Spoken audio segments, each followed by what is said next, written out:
That's a proposed two-lot subdivision, each lot containing a four-family dwelling. The location is on the east side of Prospect Street, 0 feet north of the intersection of Ohio Avenue. It's a public hearing, so. It's a public hearing, and we So now it's a open it. motion to open the public hearing by the acting chairman. Second. Sorry, I was over speaking. Who made the motion? Let's say the name aloud. Shmuel Baum made the motion to open the public hearing. Seconded? Second. Okay, so now that we have this, Unanimous? Unanimous, fine. Public hearing's open. Go ahead. Sorry, Mr. Sullivan. Hello, Anthony Salvatano, engineer for the applicant. We're here for final approval of a two-lot subdivision. We went to the ZBA, we received our variances, and now we're here tonight for a public hearing and approval of a two-lot subdivision.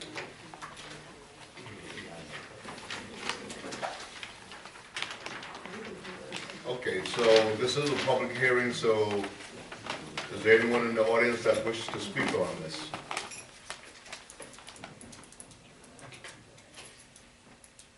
Don't close the public hearing yet. Hearing nobody from the audience, now we have, I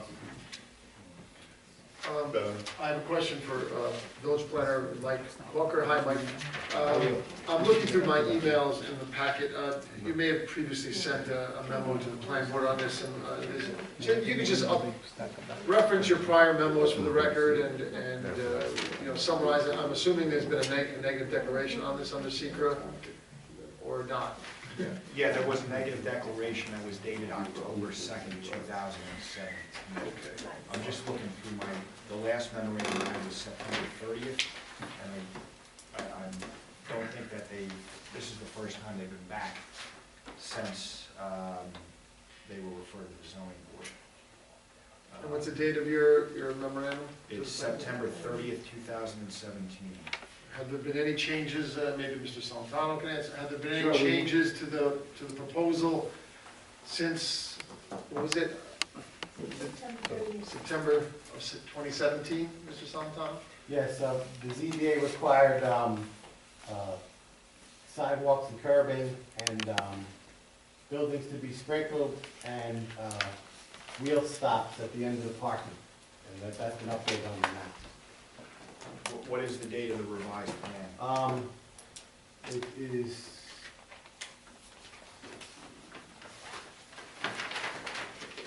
Three, 4, 18, 2018. Did you get the newest one?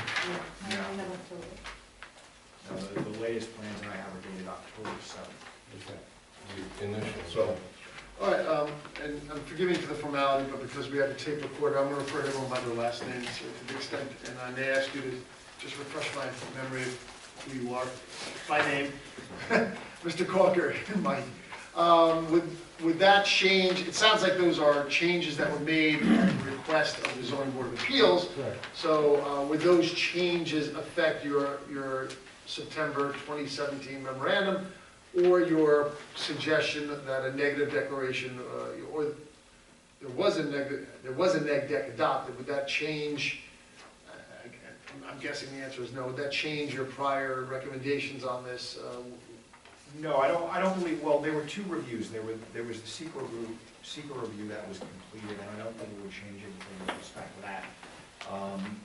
The only issue, we did have some comments with respect to our September 30th memorandum with respect to the application. I don't know if those have been addressed or not, because we haven't seen the plans yet. I guess they were dated, what were they dated, 3/4? Yeah, so 2018. I guess you'll have to review the new plans.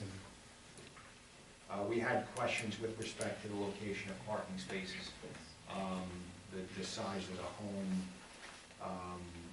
and some other items that are all contained in the September 30th memorandum. So it might be beneficial for the applicant to go through that memorandum to see what issues have been addressed and what have not been addressed. So with that suggestion, Mr. Salantano, did you have Mr. Corker's September 2017 memorandum for the planning board? Do you have that in your file? If not, maybe Mike can give you his copy. And do you Yes. list on there the variances that were granted by the Yes, zoning board? yes. And I don't think Mike needs to, well, do you want a copy of the revised plat, Mike? Do you think you need to reconsider or look at your, again, you summarize the changes where the building's shown as being completely sprinklered, sidewalks and curbs, and a curb stop, and what was the third item? I think you mentioned that. That was it. Curb and sidewalk, wheel stop, and sprinkler. Wheel stop, sprinkler, so. I guess the next question would be, has the board seen the new plan yet? Has the board received a copy? No. No. All right, so I think for the, and Lori's saying she doesn't have one for the file, so why don't you send a Okay, copy we'll get you a set of plans and. to Lori, and she will distribute it accordingly, and Mike, if you need to update your memo, your September 2017 memo, and I don't think secret needs to be reopened. Yeah. I think we're in agreement on that. Send out a revised memo if you feel one is warranted. Okay. So I think we'll need to keep the public hearing open and continue it. Is a month enough time, or do you want to? Yeah, but the plans are done, it's just a matter for Mike to review them. Distribution. Yeah. Okay. I'm sorry, Kathy. John, I apologize if I'm stepping on your toes. No, I appreciate it, okay? I really, really appreciate this, so. Kathy, did you? Well, Did you have there's been this ongoing. This is Kathy Tolf for the Kathy record. Tolf, I do the firematic plans review. There's this ongoing dichotomy between the zoning board and the planning board over side parking versus front parking, which we were working to resolve prior to the election and the new board and everything else. So now we're back to square two, not to zero, but two. One of the problems you have here, and in a lot of the plans you're going to see, sorry, Anthony, you're putting a 10-foot side yard instead of 15. You have a 9-foot parking space corking a bottle with a narrow neck. And with a 3-story building, I need 9 feet to put up ground ladders. That's unobstructed feet, not over objects. So what's going to happen potentially is that if you have all these cars parked here, and in some plans you'll have decks and things that are intruding into the space, you make firefighting very problematic. We would like to remind the boards that they need to come up with a consistent policy that either it's side yard parking with more space or front yard parking. But you can't have both, and you must do something, and you can't have neither. It's very frustrating for the builders, it's frustrating for the contractors, the designers, and for the fire department because there's no consistency. Thank you. So we'll take that into consideration, and I think we're gonna put some garages to get the parking out of the side. This is a question that Ms. Tolt raises Frequently. consistently. And I have a question that I don't know if Walter or Mike can answer. That's Mr. Booker or Mr. Corker can answer. I know you're certified under the New York State, code, as a code enforcer, you are certified, Mr. Booker, to review plans and to enforce the New York State Uniform Fire Prevention Building Code, which includes the New York State Building Code, Residential Code, New York State Fire Code, and I think there's a stack of various state codes. Energy, fuel, gas, right? Including the fire code, correct? Do you review the plans for compliance with the New York State Fire Code? Yes. So if there was something proposed that was in conflict with the New York State Fire Code, would you bring that out as part of the review process when it goes to the planning board and or the zoning board of appeals? Would you bring that out? Would you say, no, you cannot do this because it's in violation of, or rather it's in contravention of the New York State Fire Code? Yes. Right? You wouldn't, like, for example, this side yard being 10 feet, is that in compliance with the New York State Fire Code? Well, when it comes to single and two-family homes, the compliance is a function of the building construction and the amount of windows, et cetera. So we look at that at the building review stage, and if it complied, yes. If it were, for instance, commercial buildings or they had a fire access way between them, then that's a different set of circumstances that we look into as far as fire apparatus, clearances, et cetera. But the short answer to your question is yes. All right. Does the New York State Fire Code, and I asked this in ignorance, address the accessibility of firefighters, their equipment, personnel, that Ms. Toll, the issue that she's raising. I don't know. I mean, the New York State Fire Code may only address structural matters. Does it address accessibility, Yes. site accessibility, Yes. outside the building? Yes, it does. And this is in compliance with that. Yes. This plan is in compliance with the fire code, but the fire department expressed its interest that they'd like to see the parking away from the side of the house. Because you reduce the side yard So, by 5 feet. out of their, what they would like to see, so I said, okay, well, Okay. No, I'm not, nothing's against the law here. and again, I'm concerned about compliance with the law, not Right. feelings. Yeah. I You know, understand No, that. no, Ms. Toll, okay. And I want the board to be comforted. I'm not suggesting in any way that you'd be inclined to approve anything that you are comfortable with. But I want you to understand what the law is, and to the extent that it's applicable and pertinent to a particular application. Now, this issue is raised consistently, and I want you to be assured, and if there ever is a plan that's being proposed that is not in compliance with the New York State Uniform Prevention Fire Building Code, and that big stack of books, New York State Fire Code, etc., that you will bring it to the attention of the planning board as may be relevant. As a building inspector, there's a stack of New York State codes that the planning board doesn't need to know about. You know, it's got to be 2x6 construction.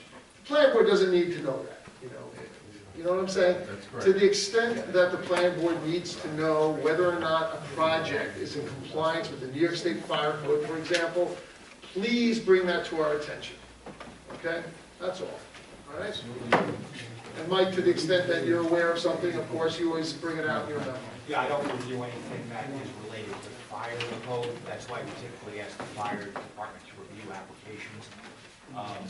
But just from a code standpoint, the zoning code does prohibit, just for the board's explanation, parking within a side yard. Sorry, say, The zoning ordinance prohibits parking in a side yard. okay? Then Well, in they the would front need a yard variance from that. If specifically. they didn't get a variance from that, then they would need a variance from that. But that's a Well, zoning regulation, yeah, that's not a we fire cited code that. regulation. No, exactly, I just wanted to make that point clear. There was reference in our memorandum previously, so I'm. All right, Ms. Toll, we were here till 1:45 a.m. I don't plan at on our zoning that. board meeting because it was an ongoing conversation between members of the public and the board.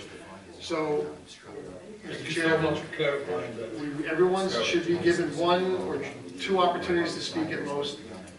Go Yeah, we ahead. don't wanna, Go ahead, Ms. Toll.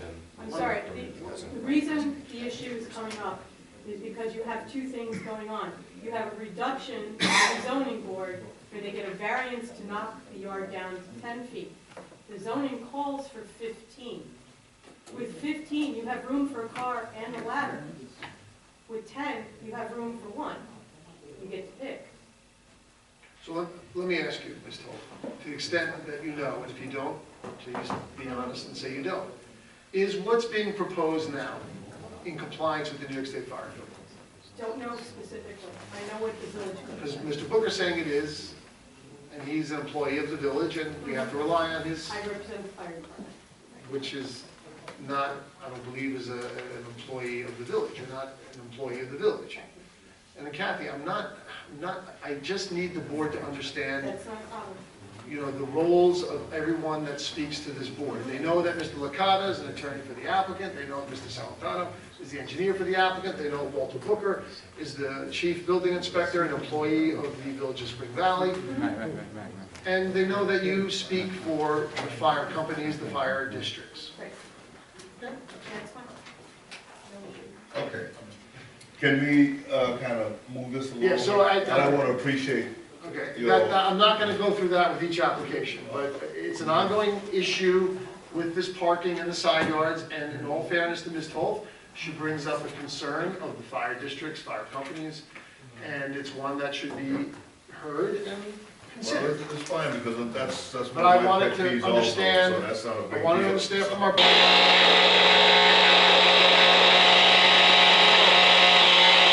I think that's God telling me, That's my size 12. Would have been a both. If it was gone, it would have been a both way. Sound works. Okay, so I guess on that, We need to make an announcement that we're continuing the public hearing, and we need to pick a date certain, which I think we did already, but we need to make that announcement. I'll try to figure out this mic thing later. all right, do I When's get the a next vote meeting? to say we, for continuation of the public hearing until next month? Well, we have to say the exact date for purposes of public notice, so you're saying it's April 24th? No, April 25th. That doesn't sound right. I thought it was Zoning, April- that's zoning. Isn't it April April 17th? 17th. 17th. So at the request of the applicant and with the consent of the planning board, this public hearing will remain open and continue to April 17, 2018 at 7 o'clock PM, April 17, 7 o'clock PM here in this meeting room. By making that announcement, no other public notices are required under New York State law. Motion to that effect? How soon? Motion by Shmuel. Second. Brown, seconded by Mr. Bartholomew. All in favor? Aye. It's unanimous. Okay. Thank you, gentlemen. Thank you. Next item. Want me to read it? Go ahead. Hey, you're doing well. That was Mr. Bounds.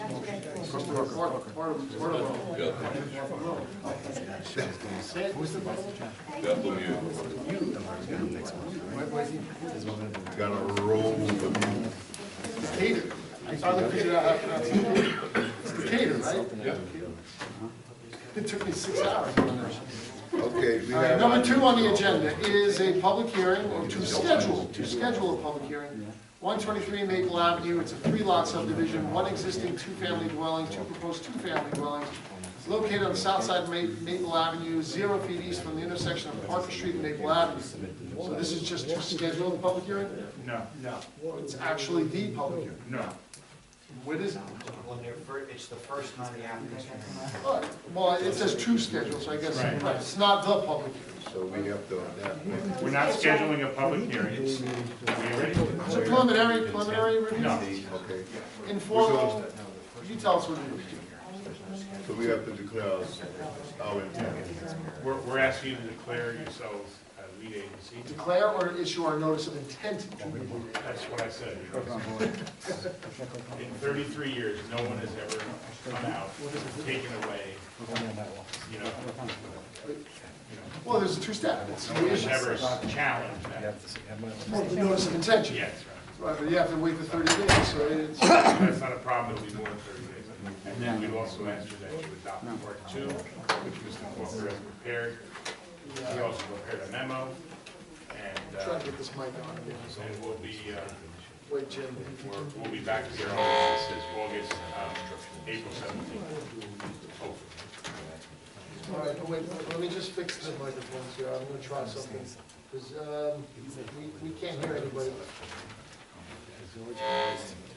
Jim, can you say hello? Tap the Hello. mic. All right. I know in the past, I think the custom has been to adopt the part 2 of the environmental assessment form at this point. I think we really can't do that until this board is lead agency. So I think, have they already issued their notice of intention to be lead agency at the last meeting? So they have to issue the notice of intention to be lead agency, wait the 30 days, then 30 days from now, roughly, declare themselves lead agency, do their environmental review, then opposing that custom, that's not proper. Only the lead agency can adopt the part 2 of the EAF, and they're not lead agency tonight, they're only issuing the notice of intent. I'm not trying to, that's the new rule. It doesn't, it won't slow things down at all. Because if you adopt part 2, then we need to go back to part 3, that'll be a 3-month. No, you can do it, you can do part 2 and part 3 in one evening. I know, that's what the notice of intention has to precede the declaration of lead agency. And the lead agency is the body that can adopt the part 2 and part 3. I have no problem doing it the same evening. Oh, great, then that's fine. I don't know if we have to review the part 3, I don't know if the board adopts the part 2, at that point, the part 2 transmitted to the applicant, and then, I mean, they have to go from there. All right, so what did we do last time? We tentatively adopted the part two, I think, the I'll last have the time. research, I mean, if, well, we should talk about it. Only the lead agency can adopt part two, that's just simple secret regs. I have to check. Well, nobody else can. Part one is submitted by the applicant. Part two is the lead agency's document. Right. And they're not lead agency until they become lead agency, which is at least a month from today. Well, if you. I'm pretty solid on that. Mr. Christian, we already have your part two. Yeah, I think we I have, already have your part two, so there's no prohibition for me answering your part two now and having it, and sending it to you 2 weeks before the meeting. I have no problem with that. Sending it in part two. You have a draft part two, which has yet to be adopted by the planning board. It's the recommendation of the village planner, which is perfectly okay. And I have no problem with you distributing that now, Well, I have it already. and I think the planning board does as well. No Yeah. problem with that. They just cannot adopt it Okay. until they're lead agency. That's all I'm saying. oh, I understand. Yeah. Okay. And they can adopt the part three So we're asking at you the to. same time. Declare our Your intent. notice of being intent. lead agency. So Lori, there's an anticipated motion that this board issue its notice of intention to declare itself lead agency at a future meeting for the matter 123 Maple Avenue. And there's a motion to that effect I'm a Christian. by Mr. Miles, second by old last name, Whackman. Seconded by Franz, right? The second is by Franz Wachman. All in favor of issuing the notice of intention to be lead agency? If it's unanimous, just say aye. Aye. It's unanimous, Lori. Yes. Lori, you know who that goes out to. If you don't, just give me a ring and I'll let you know. Did we indicate for the record that this is an illicit action, which will probably, It's in your, It's in the memorandum. it's in your memo. yeah, okay. All right, just for the record, it's an unlisted action, but I don't think that affects where the notice of intention goes to. No. So we have Levi. All right. So we go on two? For the record, Levi Cohen, member, is now in attendance. All right, so now that concludes number two. Okay, so let's go to number three. Okay. This is a continuation of a public hearing, 33 Prospect Street, Rockland Affordable Housing Inc., proposed 5-lot subdivision. Currently, there are 2 tax lots. One contains a 2-family, and the other contains a 3-family. Applicant would like to combine the 2 tax lots into a 5-lot subdivision. The location is at the south side of Columbus Avenue, 0 feet west from the intersection of Prospect Street and Columbus Avenue. This is a continuation of a public hearing, so you do not need to make a motion to open. You can just dive right into the review. Is the applicant in Oh, attendance? here, hold on. 33.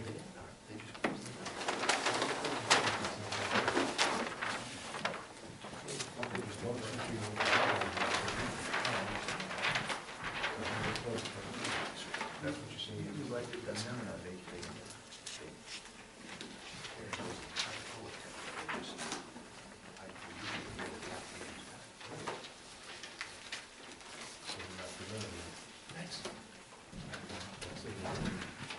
Mike, we've been here many times already. For the 1, 2, 3 Maple? No, No, that's not all. 1, 2, 3 Maple is done. Yeah, 1, 2, 3 Maple, it's never been here before. Then they declared themselves lead agency. No.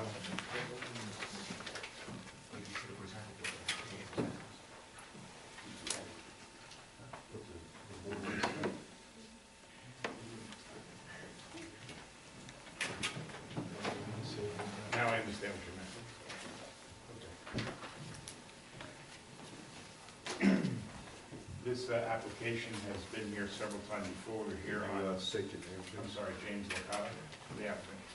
Been here since August 3rd was the first time we were here in 2017. They declared their intent to be lead agency. We adopted a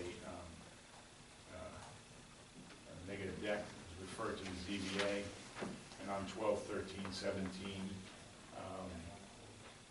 we received our variances and were referred back from the planning board. and we're asking that you schedule a public hearing for next month. That's for the variance that you guys received, right? Yes, we did. So we received the variance. Neg decks? Yes, everything. Exactly. So we just need just a motion, or I don't know if you want to do by motion, to. So we need a public hearing for 4/17. the 17th. Well, we're in the midst of a public hearing apparently, so what I recited was not, all right, okay. All right, so we'll schedule a public hearing for April 17th. Thank you, Jim. Your candor is welcome. So we'll schedule a public hearing for April 17, Lori. Okay. And all notices, public notices that are required under state and local law must be complied with in advance of the public hearing, which I believe is at least 5 days. It is a subdivision, so it might be, I'll check the code, but we don't need to do that now. Okay, Lori? I'll check the subdivision. Yes. I believe under New York State law, subdivision might be 10 days. No, it's 5 days. I'm gonna double check, Jim, but we will figure that out before the appropriate time. We don't need to figure it out now. So do we need a motion for this? Sure, why not? All right, could we get a motion for, To schedule a public hearing, April 17th. motion? Excuse me, gentlemen. If you're gonna make the motion, would you please just, give us your name, because, Yeah, we're recording. yeah, we're recording, so we want to know who is making the motion and who is seconding. Motion by public hearing. Motion. I make a motion. It's just to schedule a public hearing. Okay. All right, the motion was made by Mr. Bartholomew. Bartholomew. Bartholomew. It's Well, coming. he said his name, so it's for the record, and Mr. Baum. All in favor? All right. Opposed? The ayes have it. So be it, you have your, April 17th. April 17th for the public hearing. Thank you. The next is indicated as a public hearing. This is number 4 on the agenda. Bruno South proposing a 4-lot subdivision. 2-family, each lot location is on the east side of Union Road, 1,000 feet north of Maple Avenue. Jim, you're here on this one? It's not a public hearing. But you would like to. We're asking you to set a public hearing. I'm asking for the exact same thing I did in the last application, set a public hearing for 4/17. We have received our neg deck from the planning board. It was sent to the ZBA on 12/27/17. We received all the variances, and now we're asking for a public hearing next month. Just want to, Mike, Mr. Corker, a neg deck was issued by the planning board on Bruno South. It was, would you like a date? Yes, for the record. 9/29/17. Okay, we have the date. But I have a question. There was something with the 2 lots, right? Was there something with this application about the 2 lots and the combining it or something? Mr. Initially, they had more of a subdivision, and then they decided to pare it back.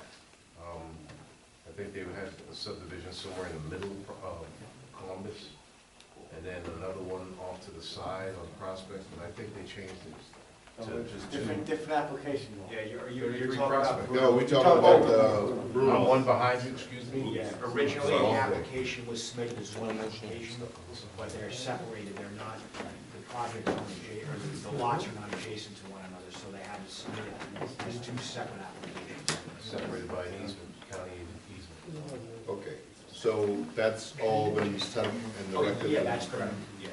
That's Oh, yeah, that was done. That was done back in July of 17. All right. And Yeah, that was settled before the application, we allowed them to continue. I missed, I'm sorry, is there a question? I was reading the notice requirements for the subdivision. It's 1 week, you gotta post a sign. Take a look at, not now, but just make a note of it, Chair. 232-10. Village of Spring Valley for 232-10A, C, paragraph C, talks about the applicant shall display prominently his property for 1 week preceding the date of public hearing, at least one sign 2 feet by 3 feet in size, apparently blah, blah, blah, blah. Just check it out. And also, the subdividers provide the planning board with an accurate list of names and addresses of adjacent property owners and proof that said properties have been notified at least 10 days before the public hearing. 10 days, I think ZBA might be 5. So that might be confusion. So this is for a subdivision. Site plan might be 5, but we're not talking about site plan. This is subdivision. You're reading 23210? I am looking at 232-10, paragraph C. So the neighbor notices must be mailed out at least 10 days before the public hearing. Okay? And this publication in the newspaper is required under New York State village law. I believe that is also 10 days, could be 5. But the newspaper, just to be safe, 10 days also, Lori, okay? Yeah. Just to be safe on the publication of the newspaper. If anyone has any questions, call me, we don't need to go into the details here. Okay, so 10 days will still. We're gonna go with 10 17. days, at least 10 10 days, days. everything, That's April 7th. public Yeah, notice April has to. 17th, so it wouldn't, Wouldn't affect it. okay, so we can put a motion to set that into place and then. Yeah, we're still good for April 17th. Okay, I need a motion to set a public hearing for, Bruno South. Bruno South, a 2-family lot.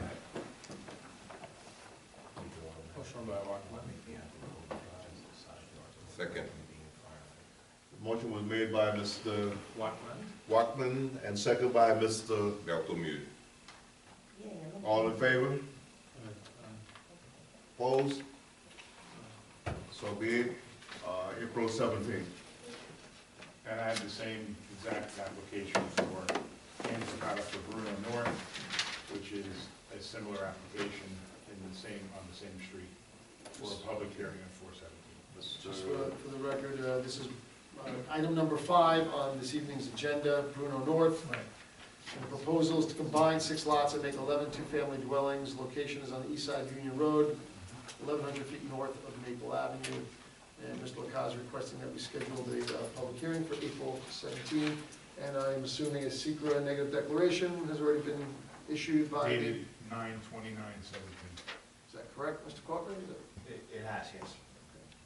So you may schedule a public hearing. Okay, so I need a motion to schedule a public hearing for Bruno North. 59 West. It's a 2-family dwelling, location on the east side of Union Road, 1,100 feet north of Maple Avenue. Can I get a motion? Motion by Mr. Smallbone, second by Bartholomew. Mr. Bartholomew. All in favor? Opposed? The ayes have it. So we got that one going. Any more fast one like this? So the next item on the agenda is number 7. It's indicated as a continuation. Oh, sorry, number 6, thank you. Number 6. 59 West Street, proposed 2-lot subdivision, each lot to be 2-family dwelling, located on the west side of West Street, 80 feet north of Church Street. This is indicated as a public hearing. Mr. Licata, is it indeed a public hearing? Okay. You would like a public hearing? Yes, I would. Just for the record, the negative deck was adopted on 10/2/17, referred to the ZBA, and the ZBA voted on 11/8/17, 5-0 to approve the variances requested. Is that accurate, Mr. Corker and Ms. Bello, with regard to the granting of the variances and the issuance of the negative declaration under SECRA? I could speak to the negative declaration. It was adopted on October 2nd, 2017.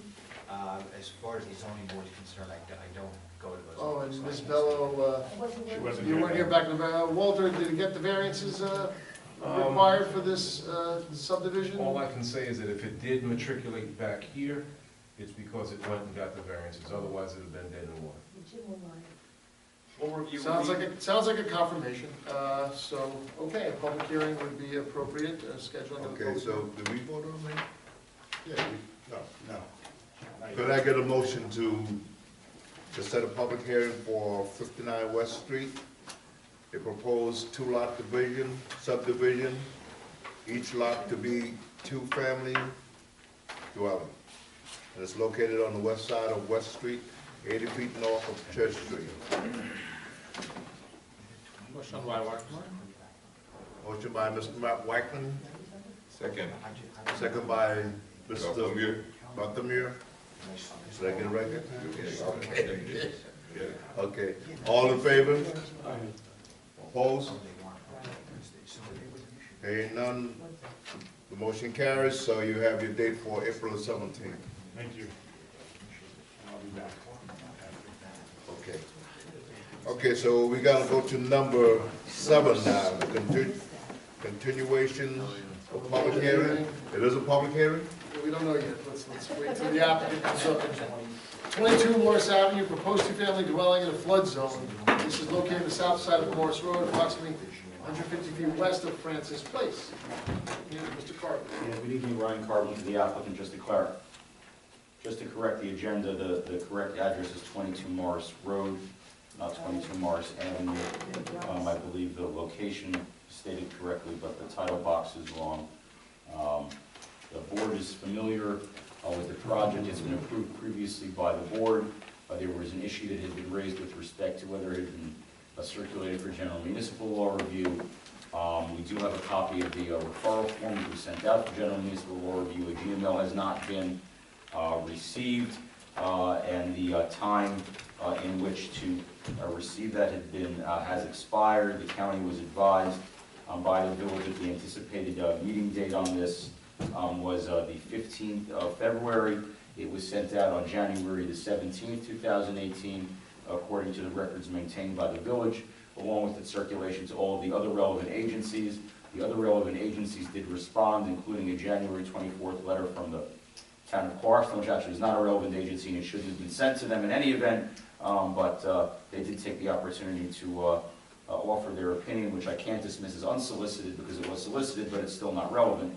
And there was a response received from the Rockland County Department of Health on January the 17th, and from the Rockland County Sewer District Number 1 on January the 31st. The other agencies that were listed declined to respond. There was a determination of non-significance pursuant to a negative declaration of the Planning Board on February 1st, 2017.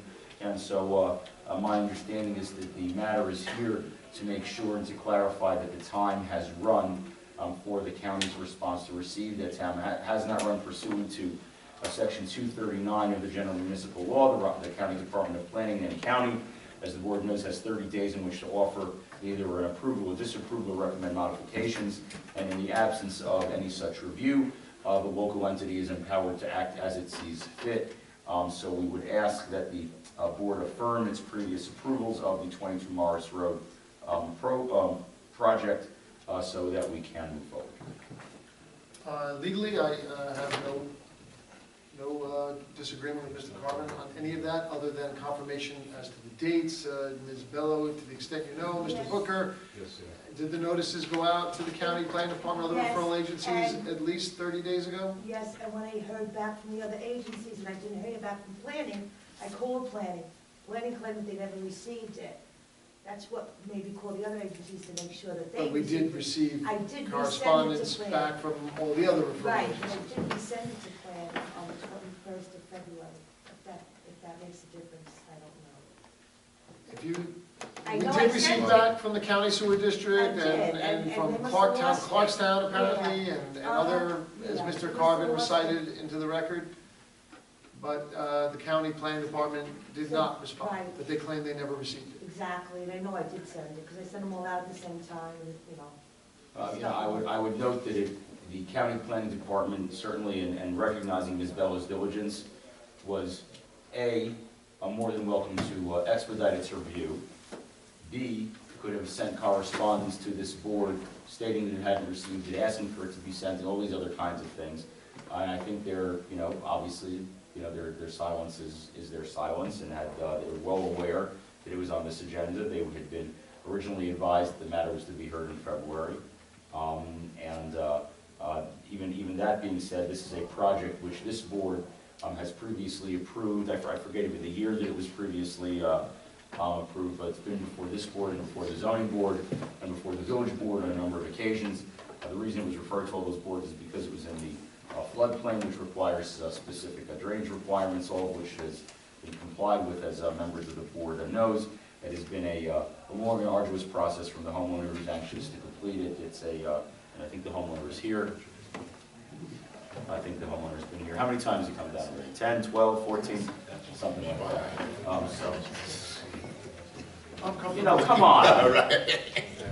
I'm comfortable, Hey, Mr. listen, Morris. you don't think I was gonna let you get away without it? 10? Okay. 10? I'm comfortable proceeding. I believe the appropriate notices were sent out as required by New York State law. You may proceed as you deem appropriate. All right, I think, well, just so that, because notice was sent out to other municipalities, and they responded, because one person didn't stop, maybe the main person was out, so we can't hold these gentlemen up for that. I would agree. Now, I just want to note, for the record, Mr. Chairman, just so the board is assured that the plans that we submitted do contain the details on the drainage, on the detention area and the seepage gallery. All of the roof leaders lead to the drain. All of those details have been provided previously to the board and reviewed and previously found satisfactory by the board. So, what you want from us right now is to accept the original.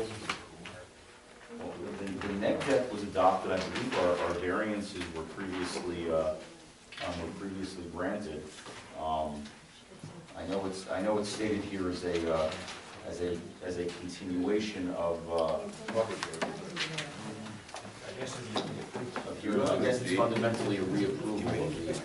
Remember when the neg deck was approved? The neg deck was dated February 1st, 2017. It was approved in September of 2017, September 7th. Okay, so what I need to know right now is what we need to do now is to reapprove this from the original date. You can just approve it outright. My only question is, were there any conditions as part of the original approval, or any new conditions that you would recommend, Mr. Booker or Mr. Clarker? I do not believe there were any conditions on the application. I have no record of any conditions, and certainly we're not proposing any modification of anything that was previously, of the resolution previously adopted. Mr. Booker, The reason these projects come here is because there are certain projects that are in the flood overlay district, they wind up having to get 3 levels of review by the planning board, the village board, and the zoning board. Normally, a proposal such as this would just go to the zoning board, wouldn't be subject to planning board review, but for being in the overlay district. So I don't recall any specific conditions that were attended to it. The board's general inquiry has been to make sure that the appropriate drainage requirements are satisfied, because that's the reason for the board being involved in the process to begin with, and we did make that showing at that time. Mr. Booker, there are no new plans associated with the current, so we're essentially approving something that's been previously approved. Well, the correct? scheme is slightly different. The application is similar because it's the same use, but the floodplain has changed, so the drawings are slightly different, if I'm not mistaken.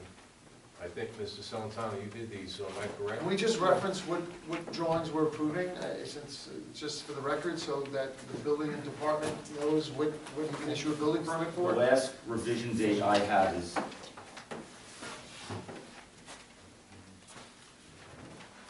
all right, so I'll read into the record if I just could. The approval date was September 18, 2017. The letter was addressed to Colin Hershkowitz, Construction Expediting.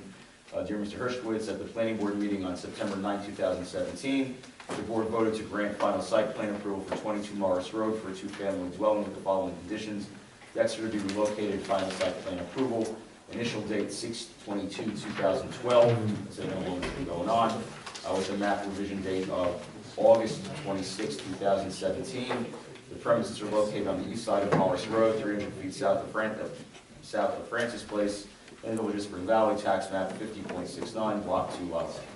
That's signed by Sherry Scott, the village clerk. And if we'd be happy to submit an additional copy if that's helpful. Thank you very much. Does that sound correct? Mr. Booker, August 26, 2017, I think is the most recent revision.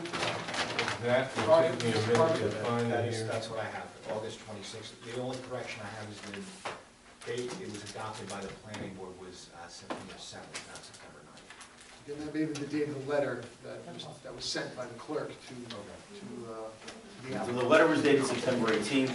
The letter stated that it was approved on September 9th, so that doesn't necessarily mean it was approved on September 9th. It was September 7th, September 9th was a Saturday. Listen, given the way these boards have been working, maybe that meeting went to 1:45 in the morning too. Although it was approved, it's actually officially approved when the drawings are signed, correct? And they were signed on 9/24/17. There you go. And as revised on August 2017, showing the floodplain, I'm assuming. That would be the new floodplain subsequent to December 7th. Okay, as long as we've got the plans that are being approved in hand, and for the record, that's what's being considered for approval, okay? Your building department satisfied? Yes. Laura, you satisfied? Very. Ms. Bell? All right, so there you go. Okay. You know what we're reviewing and approving. Okay, we know, but I don't know what we're gonna approve. Well, it's something, Would you just, for the record, you previously reviewed this back in September of Definition 2017, of yard is unobstructed. and you approved it. yeah, No, I mean, That's up to, maybe, you know, so. whatever Mr. Carvin recited into the record, you previously reviewed and approved it, it's coming back to you because of the floodplain change. Well, I think whether you call it an approval or reapproval is immaterial. I think the board should probably determine its its findings, With and, those conditions. you know, with the, you know, and basic, and, you know, reaffirm the previous findings, that there have been no, material changes to the proposal itself, that would warrant a different finding than the board previously made. But it is a new resolution, it's not, it is, so, I guess, it's, you know, if you do it, you know, on a certain level, you know, it's a new approval, there's not a specific procedure for reapproval or an extension of the previous approval. It is a new resolution, so I should probably just reference the map date and. Right, I'm sorry, Mike Crocker, the dates, are we good on the dates of the plans and the approvals? The dates on, the date on the plan that I have is 8/26/17. 8/26/2017, that's what you're approving. That's the last, that was. All right. That's the So- last. Go ahead. That's the last dated site plan that was actually signed 9/24/17 for final approval. 9/24. 17. What's the Now, August I had a 27th? question. Why is it three, why is the August 24 on one, August 27 on the other? I just want. The September 24, the planning board chairman signed the map on September 24, Thank you, 2017. Mr. But Carvin. in any event, a new map is going to be submitted for a new signature anyway, so I don't know the date the map was signed that you're, I don't know that any of these dates are really totally consequential. Just so- The board is passing a resolution tonight on a map dated August 26, 2017, and it will go either to the chairman or the vice chairman in the ordinary course for a new signature. I'm comfortable with that, sorry. Correct me if I'm wrong, but we did have the floodplain change, so any changes to that would be shown and incorporated on the new site plan. So that's one of the Because new site- conditions. The FEMA map was adopted December 7th, so up until then, we could not represent a change on the site So plan. your engineer or surveyor needs to update the August 27, 2017 plan to show the new FEMA flood map. which It's was- just gonna change the floodway slightly, that's all. You don't need to come back. No, So that's one of the conditions of the approval. That's a new condition. That the map, the site plan be revised to show the new FEMA flood. we have no objection to such a condition. So that's the additional condition on top of the conditions back in August or September of 2017. So that's the motion, if you're inclined, the motion to approve. Okay, could you just make that motion, because you guys had this I am. sidebar, make that motion, you If you're- Is the if you're public so hearing still inclined, open? The motion that is being proposed by the applicant is to reapprove the site development plan application that was previously approved by this board back in August or August? September 17th. September 2017, as per plans that were dated August 27, 2017, and signed by the chairman of the planning board in September of 2017. And I think the map submitted for signature shall reflect the current floodplain boundaries. It shall reflect the current floodplain boundaries, and it's also conditioned upon those same conditions of the previous approval that I just recited into the record. That is a proposed motion. You may adopt it as recited, you don't need to repeat it. Motion? Is the public hearing still open? It is. It wasn't closed. There's someone who wishes to speak, Mr. Chairman. With apologies, there is a public hearing, so the public should be invited to speak. I'm sorry. Thank you, Mr. Chairman. No, it's not, it says here continuation of public hearing.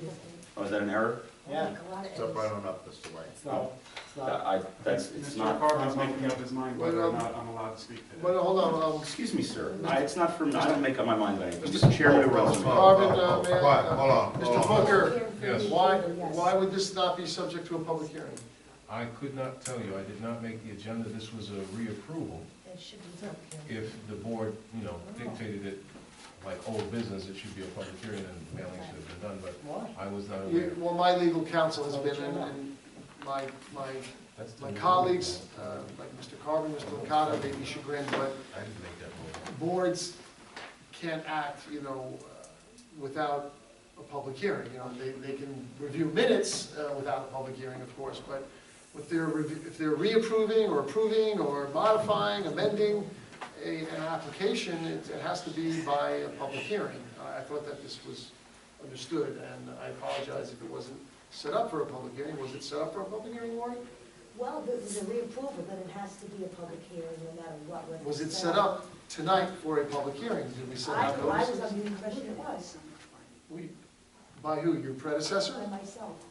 Well, All right, so then all the proper notices have been sent. All right, so Mr. Carvin, there's no harm, all proper notices, according to the clerk's secretary, were sent for it to be a public hearing, so I'm not objecting. the public, okay, so, Mr. White, please step up to the podium and anyone else, do you have a slip that? yeah, you, there's a, I brought the slip. Thank you so much. You just anyway? actually, it's on, can you turn it on, make sure it's on? It's on. Yeah. No. I'm doing my best here, Maybe it's just very low. I go any louder, Yeah, we don't need the feedback. just speak up. We have a The card's right there. quality tape recorder here. I bought that one, I'm sure. Okay, we're on a Zoom, it looks like, from 1987. I, Stephen White, do solemnly affirm or attest that the testimony I'm about to give is the truth to the best of my ability and knowledge. I'm so glad that you're having the public hearing, and I saw it on the agenda, so I went out and I reviewed the application, and I reviewed the site, and I had some questions. But one of the things that I noticed was that the FAR was exceeding by quite a bit, 54% above the required. So the FAR is 0.65, is allowed, and it's far over the 0.65. And I noticed they're proposing to build a two-unit building, and where there is currently a one-unit building, and the other building next door to it on both sides and down the street are one-unit buildings. They're kind of a little bit low, kind of ranch style, like a raised ranch buildings. So this two-unit building on that street would be very different from the other buildings on the street and could change the character of the neighborhood. Also, with the increased size, the density is not in agreement with the other houses that are there in the neighborhood, which are all about the same as this unit, which are, kind of raised ranch, single-family houses with nice big grassy yards in the front. So that's what I noticed when I reviewed the site. And another issue that comes up sometimes is concern that something like this could be used as a precedent for other development, which might happen in the neighborhood, where let's say, well, there's another one already there. And as I've been reviewing the GMLs, the other comments from the county planning board on similar items, what I've noticed is that these are the kind of things that the county planning board mentions over and over and over again for each thing. They notice that the density is not consistent with the other houses in the neighborhood, that it could affect the character of the neighborhood. They notice that when the size of the house is different from the other houses, They notice when grassy areas are going to be overbuilt, even if there's compensation for drainage, sometimes it still affects the look of the neighborhood when all the yards are smaller than they used to be and they're different from the other ones in the neighborhood. So I'm a little bit concerned. Another thing that the county planning board notices is whether or not it might set a precedent. That's constantly in their planning and their notices. So I'm a little bit concerned that they didn't have a comment on this, and they did say that they didn't receive it. I know that paperwork does get mixed up, and I noticed that they did reply comments on all the other ones, basically. So I'm a little concerned that the county planning board said they didn't get it. I know sometimes you think you put the copy of the stack, especially if you're sending a big stack all at once, one might have got left out by accident. And I feel that if they did have a chance to comment, they probably would have given those likely comments, which would trigger for it to be overridden by the zoning board. So I'm a little bit worried that there's some unknowns here, that we don't really know whether or not the county was properly notified. Also, even for tonight's meeting, there was some confusion about whether this was a public hearing, or whether it wasn't a public hearing. I'm not sure as a interested resident of Spring Valley how I would find out whether or not that public hearing. And just for the record, this has happened to me before, where my property, I got a notice in the mail of a public hearing that was not 5 days, it was 4 days. And I had come in, and the hearing had already been opened, and I came up to speak at the microphone just like I am now. In that case, I actually had the document in my hand that the public hearing notice was not sent out 5 days in advance, and they had to close the hearing. It really was a big confusion because the hearing had already been illegally opened on confirmation from the clerk, not this clerk, a different clerk, that that notification had been sent, and it turned out, when I showed my letter, no notification hadn't been sent. And just the last zoning board hearing that I was at the other day, the same thing happened again, where there was something scheduled, and the gentleman came up before the hearing, in this case, before they opened it, and showed that he did not get proper notice. And then they had to reschedule his meeting also, so it seems like we have a pattern of things not being properly noticed, even when it's certified by the clerk that yes, it was noticed. And everybody makes mistakes, we understand it, but I feel like the board should receive some kind of a proof on paper that something was really sent and when it was sent and how it was sent, to avoid putting yourself in trouble in the future should it come out that you approved something that wasn't properly noticed and you weren't really demanding the proofs of it the way I think perhaps you should be. So for all those reasons, I feel like at the very least you should put this off again. I know that it's been waiting a long time and it's not the person's fault, but sometimes it's not anybody's fault. And sometimes if it's somebody's fault who's not here, but it would be two wrongs don't make a right.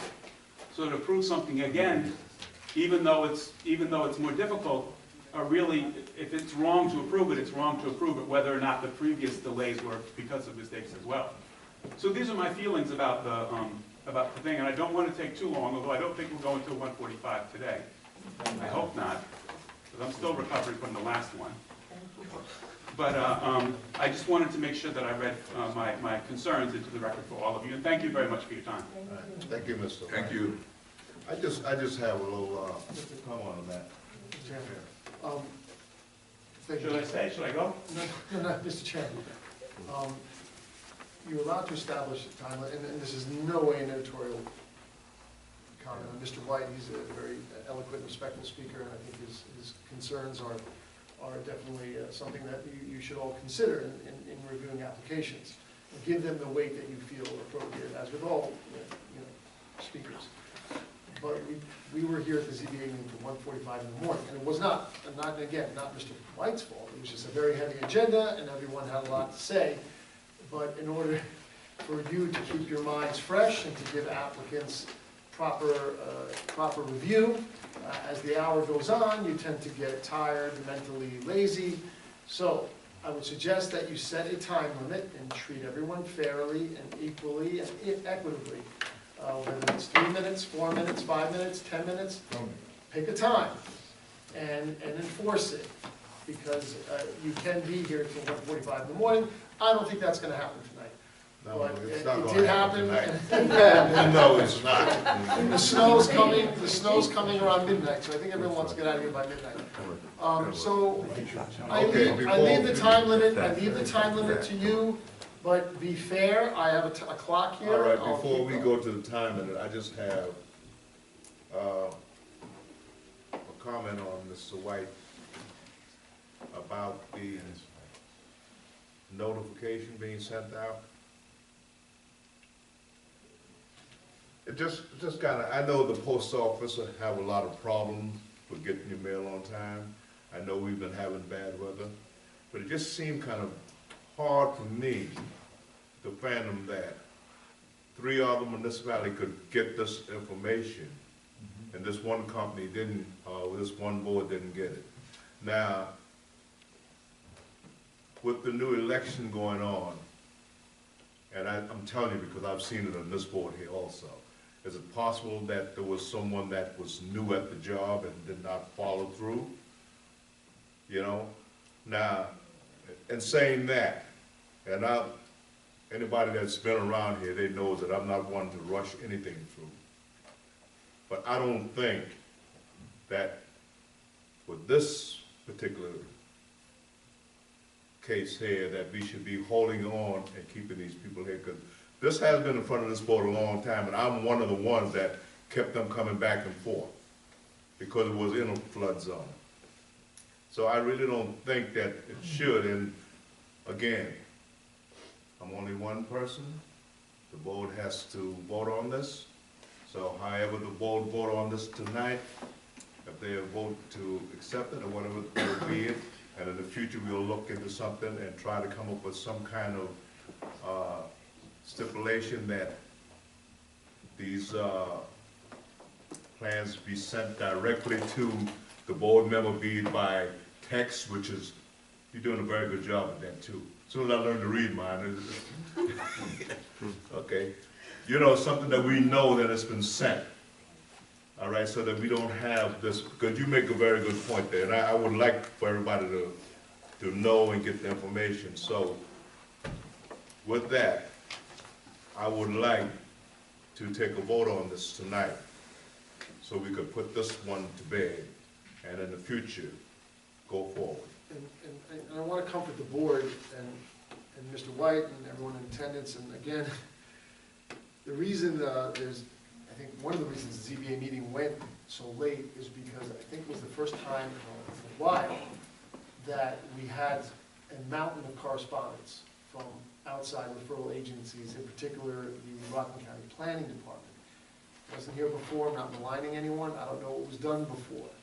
But what's being done now is we're making sure that the referral correspondence is going out to the appropriate referral agencies, especially the county planning department.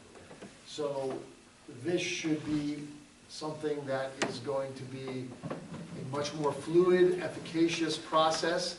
There's a learning curve, and you know, it's a little rough for the first couple of months, but things are going to get smoother over the next few months, and everyone's going to get the notice that they're supposed to get, and things are going to be done properly, legally, and efficiently. Thank you very much for everyone for your patience, but it's going to get better very soon. Thank you.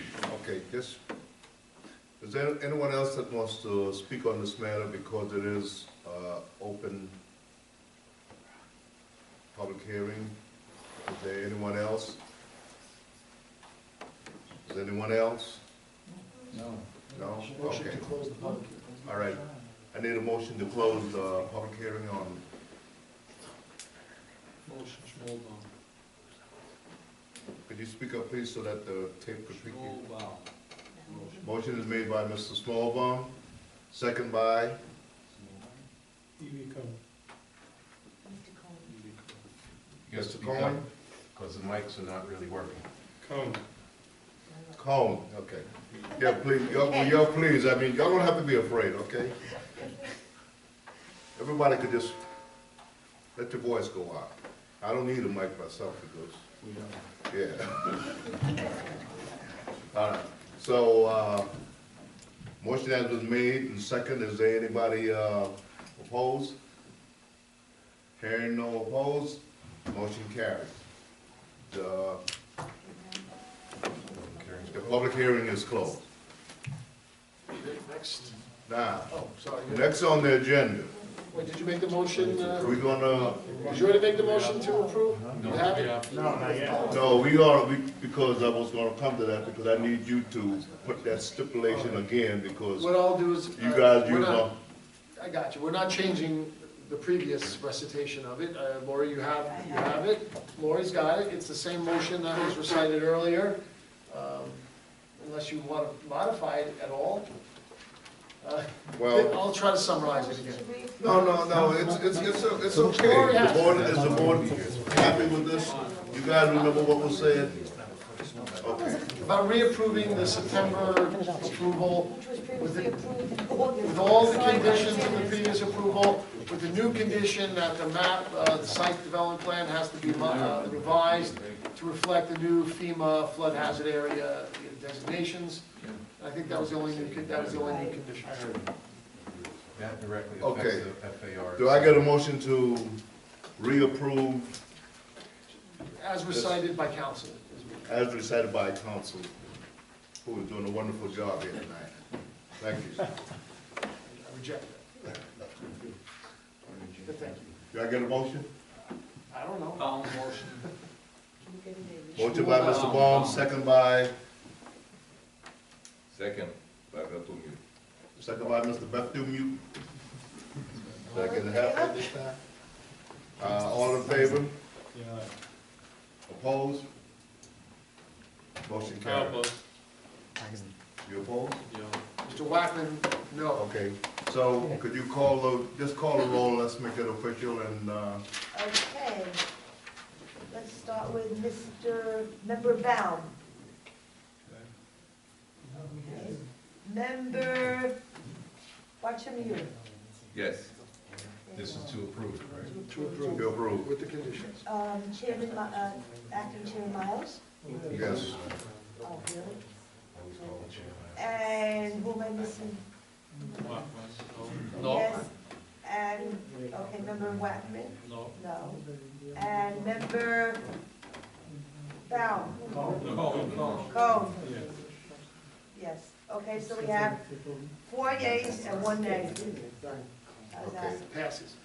With that being said, that, Motion passes. the motion passes. Thank you very much. All right. Next, number 8 on the agenda is a apparent continuation of a public hearing. We'll find out more details. Yes or no on that? 36 North Main Street, proposed 5-story building, first floor to be retail, the other 4 floors to be apartments. The location is at the east side of Route 45, 0 feet north of the intersection of Church Street and Route 45. It's the second time I've done that. Thank you.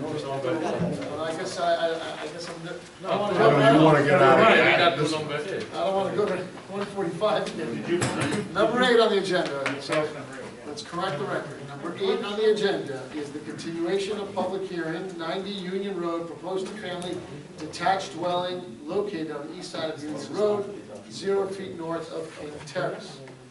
So is this actually a continuation of public hearing? I believe, Mr. Chairman, that the board previously declared its intent to be lead agency on this project, and that Mr. Calker had prepared part 2 for the board's adoption this evening. I believe that's the procedural status of the matter. And obviously, as is our custom and requirement, we prepare part 2 in response to any part 2 adopted by the board, and take the matter from there.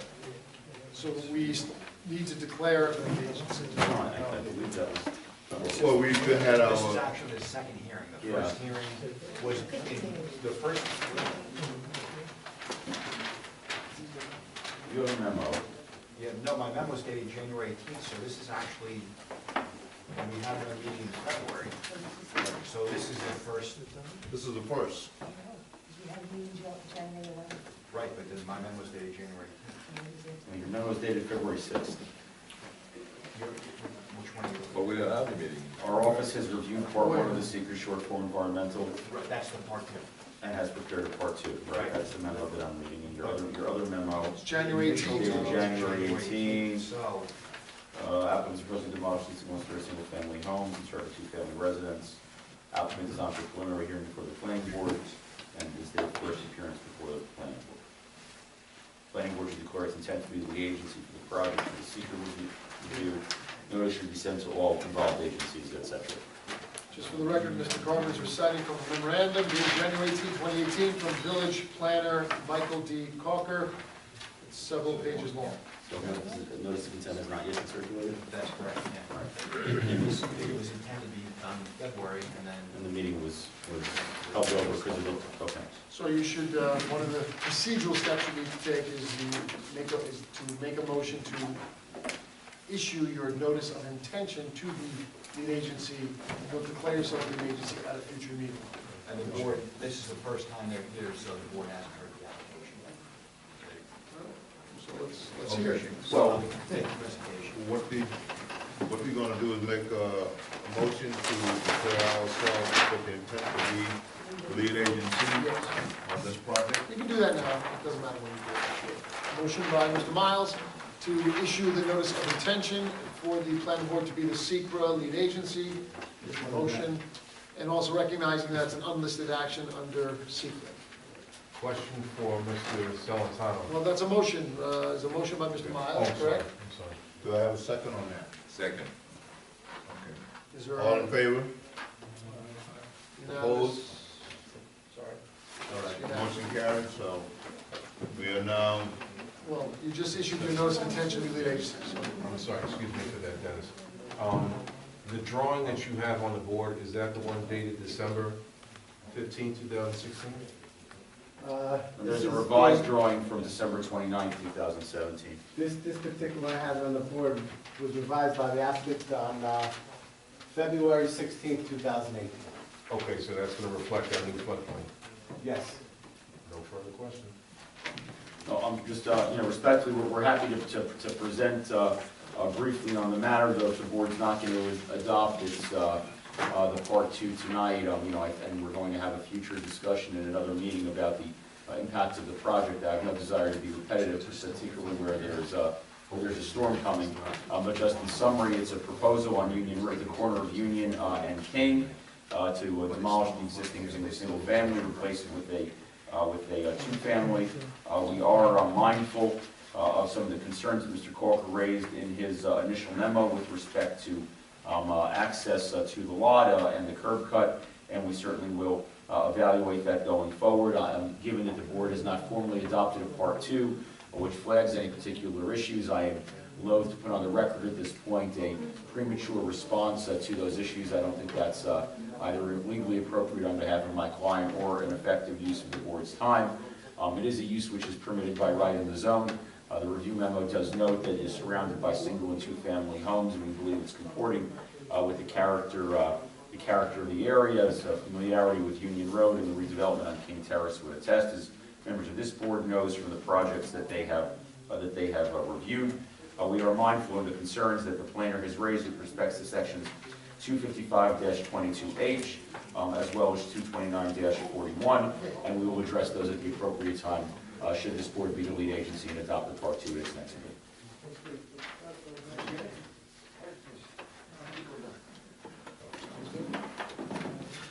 that's it? For now. Okay. Have you, 10 o'clock is gonna snow. Right, no, I mean, we're not for now, I mean for this evening.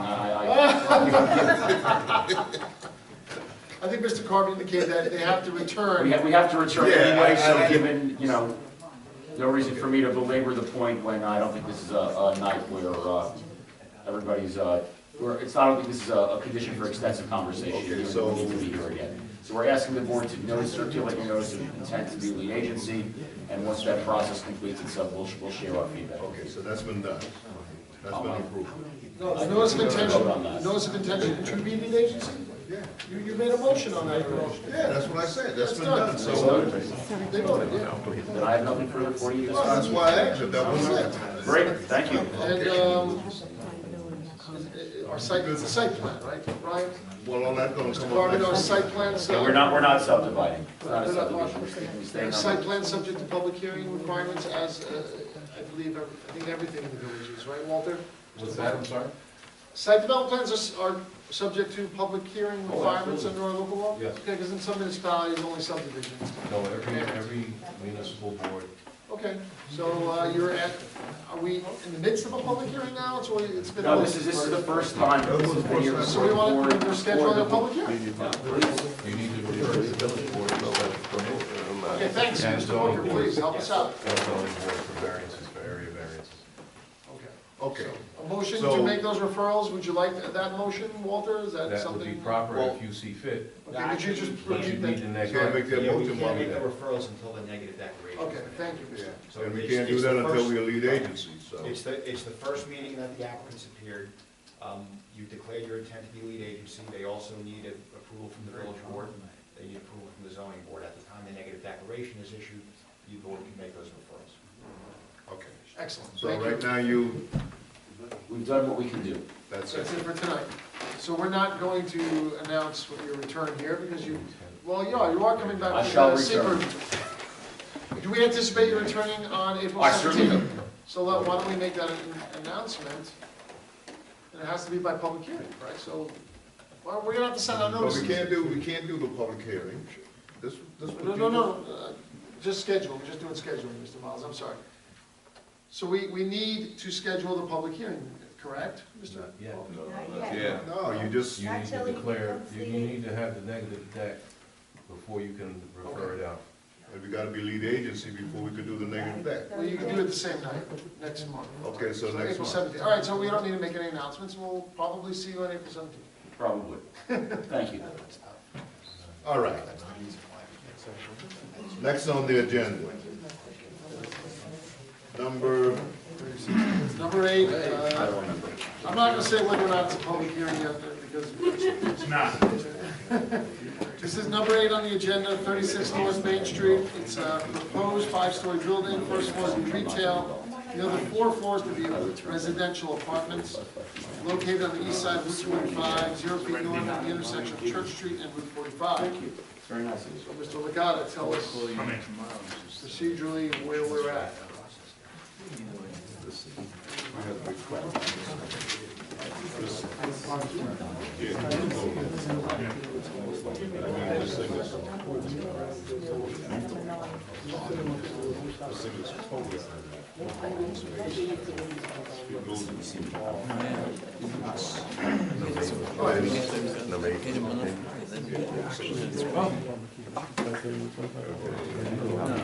I know how he builds. Depends what the whole business is for.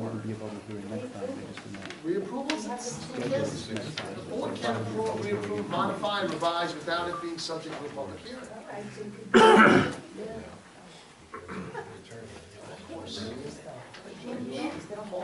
okay, can we get on with this?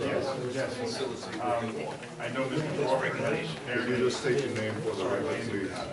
Again, Again, okay. Mr. Corker has prepared we were here last month, you declared your intent to use the agency in this application. Mr. Corker has prepared a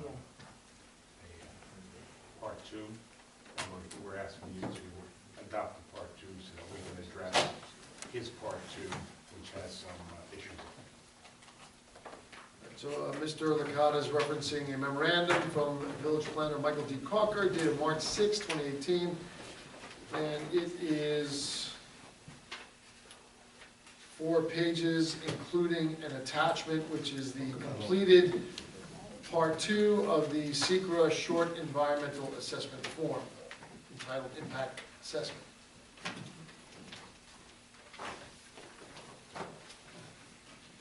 And it's only dated today, so I'm assuming you gentlemen of the We board got it, have we not, just got it, so. have not reviewed it yet.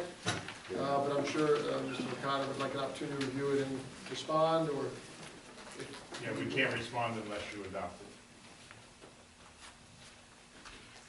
Mike, do you mind, Mr. Corker, just summarizing the highlights of your March 6th? Well, I think for the board, Can the board did they issue the notice of intent at the in last meeting? January, they appeared before the board, they declared their intent to be lead agency on the project, so they should actually technically Declare themselves declare lead themselves agency. lead. So, a motion to We can't remember it, they announce your lead agency status to be lead agency under the State Environmental Quality Review Act would be appropriate at this time. So a motion to be lead agency under SECRA is my recommended motion. And one of you can adopt it as recited by council, that's fine. Anybody? All right, To be lead agency, that's it, nothing else. we need a motion to be, Lead agency under lead SECRA. agency for 36 Main Street, LLC. Do we have a motion? Motion by Mr. Bones, second by Mr. Bartolo. Move. Dr. Muir? All in favor? Opposed? All right, so we are now lead agency for this project. So you're in a position to adopt the part 2 of the SECRA short environmental assessment form that has been prepared for you by village planner Michael D. Corker. He's here to answer any of your questions. He's also offered you a memorandum that I referenced in the record a few minutes ago. Mr. Corker, if you could just summarize your March 6, 2018 memorandum, that'd be great. For the board's recollection, this was an application for a 5-story mixed-use building. They proposed retail on the ground floor, 12 apartments in the building. We had an opportunity to review the part 1 that was submitted by the applicant. We prepared the part 2, which identifies a number of small, it identifies small impacts, and then also identifies moderate or large impacts.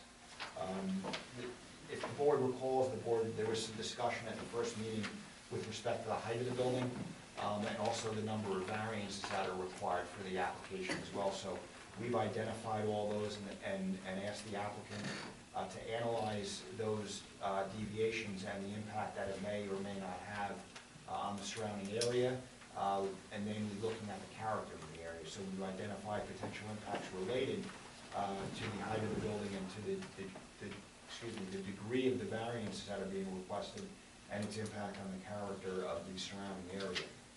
In the part 2, we've identified the potential large to moderate, or the moderate to large impacts, which we would ask the applicant to address.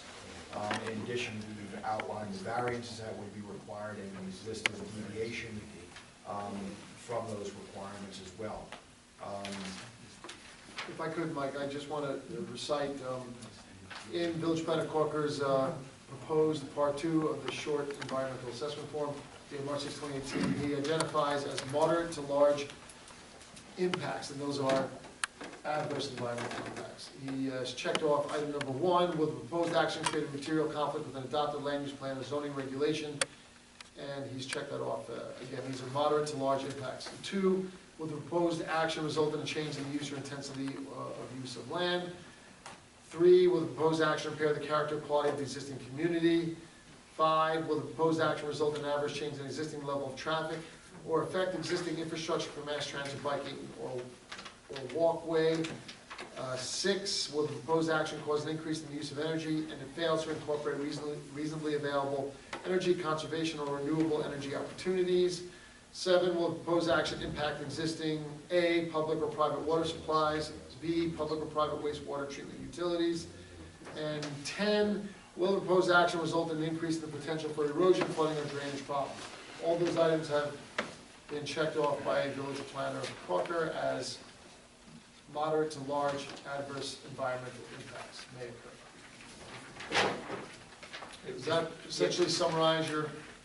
Those are the impacts that were checked off. I mean, furthermore, I'd like to add that there were a number of potential impacts that were identified. It might be prudent to set up a CERC meeting to discuss the application with the applicant. Do you need the planning board? What is your custom and tradition? Because I know the village code does not address a community development, what's it called?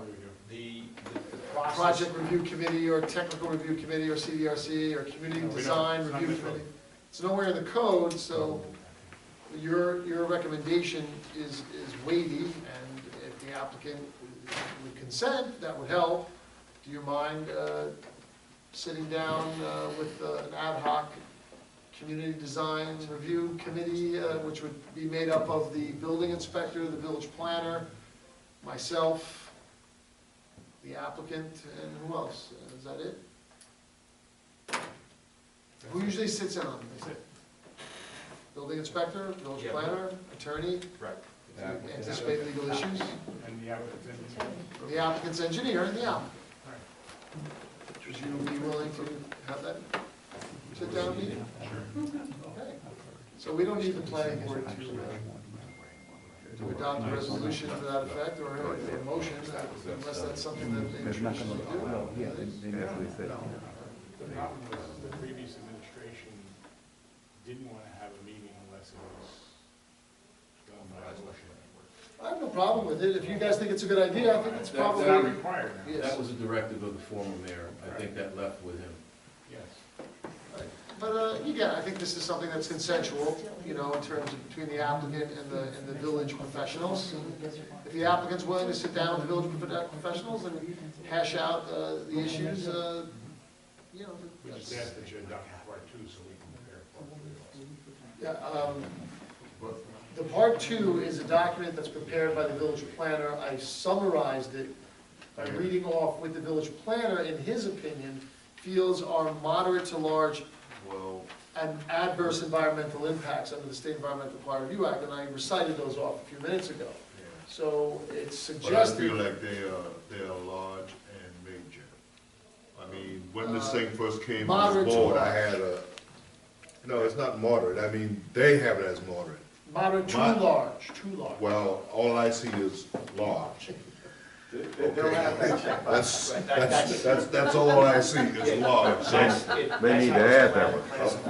No, that's the way the form reads. Well, I know, I read it, I'm seeing it, but you know what, before this form was put here, my voice was the same thing when I first heard the address. Okay? It's totally. Now, first of all, you're putting a commercial building on the bottom, which on Main Street, we know right now, there is no parking on Main Street as it stands. Now you're looking to use parking that's behind the building would entail the park over there, which now you're gonna start looking to take away clean air space. The building, 5-story high, which would take it about a story and a half above. That's actually only 2-story buildings in 2 stories, so now you're taking 3 stories above. Secondly, when you look at the position of that park, how are you gonna put apartment buildings in there with windows and egress to handle that out there? So when you guys sit down to meet, and I'm hoping that all of this stuff was taken into consideration, because right across the street, diagonal from that, there's another 4-story building. Who authorized that one is like 3 stories. Who authorized that? And when you look at the parking space for that, there's not enough space in the back there for that building. Unless you say everybody's gonna have a half a car. That was the post office square building. It was approved probably 6-7 years ago, like. No, way more than that. All right. Yeah. So, and that, you see, that's Mr. Mike. That's another thing that I have a problem with this board. We take on plans at 5-6 years in the running, and in the meantime, there's another 5 buildings put up there, so then it says, oh, it's the same. It is not. It is not. Okay, so with this thing here, and I'm speaking on this because this is something that's really, really kind of nerve-wracking. And I think that it's time that the developer, everybody wants to make money, and I want you to make money, but you guys need to look at what you're making money off and how you're making money. Because I'm willing to bet you, 98% of you that's making the money, you're not nowhere in the sight. Okay? And this is a problem. This is a serious problem because we have the park right in the back there where the kids are playing. Now you have people that's coming through the back of that park. Okay? There's a little narrow street, and I've seen them myself. They come flying through there. They also put up the amusement park there in the summer for different organizations to raise money. So this building here is really, really out of character with that spot, especially the height of the building. So, that's, We're gonna meet with the applicant, and I'm sure the applicant's hearing your sentiments. And we'll see what results from the meeting. Just to clarify, the post office square building that was approved is a three-story building. So the majority of the buildings, if this were approved, it would be the tallest building by far. yeah, well, when you say, but it's an apartment building now. No, but it's only 3 stories. It's 3 stories apartment building, how many apartments in the 3-story? Oh, I don't know. Because there's not enough parking space in the back there. Yeah, I think. And this is what I'm talking about when you start putting stuff on there without thinking, because before we used to like this force this thing through. Oh, no, that's why. Right in there is that other old building, that building that used to be the church. That's now gonna be an apartment building that you guys have the application for. You know what I'm talking about? I'm sorry? The building right across the street from the Civic Center, that used to be the bar. That's now, we have an application for it to be a. Oh, the locker Mass. center. Yeah, it's gonna be an office building for us, proposed as an office building. So, I mean, now y'all correct me if I'm wrong, but I don't know of any office building that don't create parking and cars and traffic. So now you're adding, oh, it's okay here, it's okay there, but then where do they go? And all of those streets are little narrow streets. They're not, gigantic street. Bus and a tractor trailer come through Main Street, it's just, but you guys. So anyway, I don't want to belabor this any longer because there's no football on tonight. All right, so you'll reach out to me. Oh, yes, thank you. The part 2, again, is the village planner's document. It's not the applicant's document. It's a necessary procedure, necessary step that you need to take. Let me just ask this. Is it possible that you guys have your CDRC meeting and then come back with the part 2? No, we can't answer part 2 unless you adopt it. The part 2 is your Well, you document. come now for it, I mean, No, Mr. Miles, I understand how that process goes. no, just if I can clarify, the part 2 identifies a lot of the impacts that you were just speaking about. Yeah, like what you have right here. Right, it's gonna ask the applicant to address those, and if they can't address those to the satisfaction of the board, then this board is not gonna issue a negative declaration. All I right. can't answer it without you adopting it. So it addresses. I'm gonna tell you something. I wanna go through with this, but I'm telling you guys right now, and I want the whole board and the whole audience to know, I do not like the way a lot of this stuff goes, because you start like boom, boom, boom, and then next thing you know, oh, well, you already approved it, and it's been approved, and then you know, next thing you know, it's law, and it's just a, I understand you, but. okay, it's a waste, but since we look like we are in the process of changing this whole speedy system that we had going on in here, you understand, and I understand like that was part of the reason why we didn't have a meeting last month. So maybe people will start to understand what's happening here. Just maybe. And since tonight, I am the acting chair, so I could say what I want to say, all right? So now you have my point of view on this.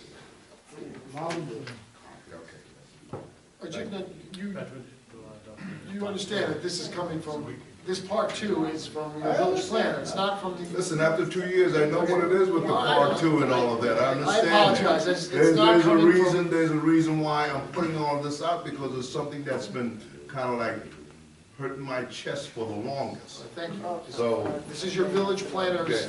document that he's providing, working for the village, to you. It's not the applicant's document. I'm not saying it for you necessarily, I'm saying for the rest of there's some new members of the board, and also for those in attendance, and for the record. Being So, with that, and against my, we, want to make a motion to adopt the part two, the neg deck. No, it's the Just part the part two. You don't want to Just get the the part neg deck. It's the. Oh, no, I sure don't. I'll tell you exactly what it It'll is. be up tomorrow. This is exactly what you're adopting. It's the SECRA Short Environmental Assessment Form Part 2 called Impact Assessment, which has been prepared for you by Village Planner Michael D. Calker, dated March 6, 2018. And with that is a several-page, a 4-page memorandum of same date from Village Planner Calker. That's what you're adopting. Okay. All in favor on that? I made a Yo, motion. you guys heard it, right? Okay. Motion? Motion. Motion by Mr. Bartholomew, second by Mr. Bond. All in favor?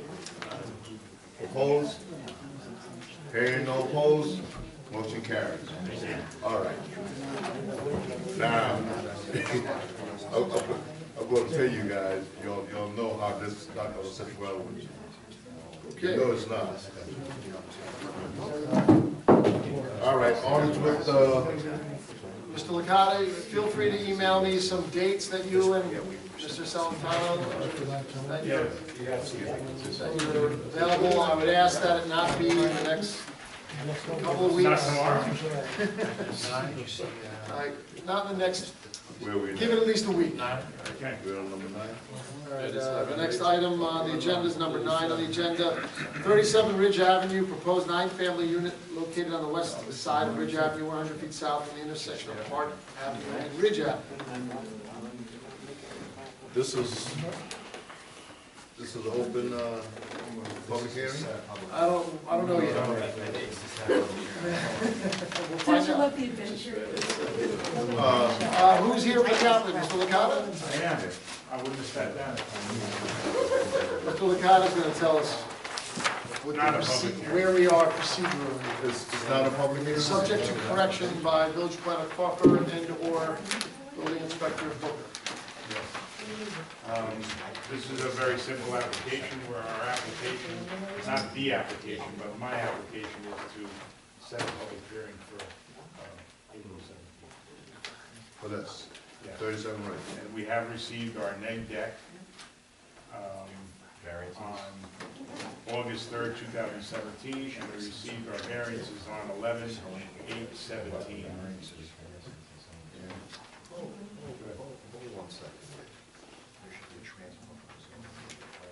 Do we, no, because listen, I don't have my record, but I thought this was on for a public hearing for tonight. I wish it was, but it's not. I wouldn't like it. Was this just not on for a public hearing for tonight?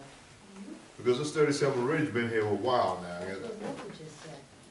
This been here a while, and I'm almost positive that this was on for a public hearing. It's possible that a public hearing was set in January, but I believe that the notices were not sent out in time, so I think that Mr. Licata is just being safe in terms of setting a public hearing again. No, this is not a public hearing. Okay. I'm not Okay. unsure All right, of. all right, No, I just want you, I'm not unsure. I know that this is not a public hearing because I'm the one that does the notices and I didn't do them. So, this is not a Now, public. you sure you didn't make a mistake and thought, sent out a group and missed out on that? No. Did not. So, we're requesting a public hearing for 4/17. What else you requested on this? Just, That's it. all right. In order to set a public hearing for 37 Ridge, a proposed 9-family unit, location on the west side of Ridge Avenue, 100 feet south of the intersection of Park Avenue and Ridge Avenue. The applicant is here looking for a public hearing for April 17th. Yes. That's gonna give you enough mailing time? Yeah, on this application, it's only 5 days. Okay. So, April 17th. April. March 17th. April 17th. Motion? Hold on one second, let me ask you can you give me the date the variance we're obtaining again? 11/8/17.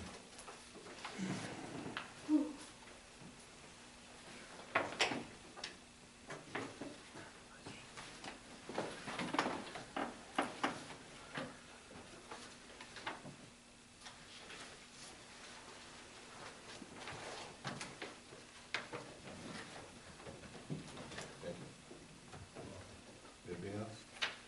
All right. Mr. Bond made the motion, second by? Mr. Combs. All in favor? Aye. Opposed? Motion carries. You have your date for the 17th of April. Thank you.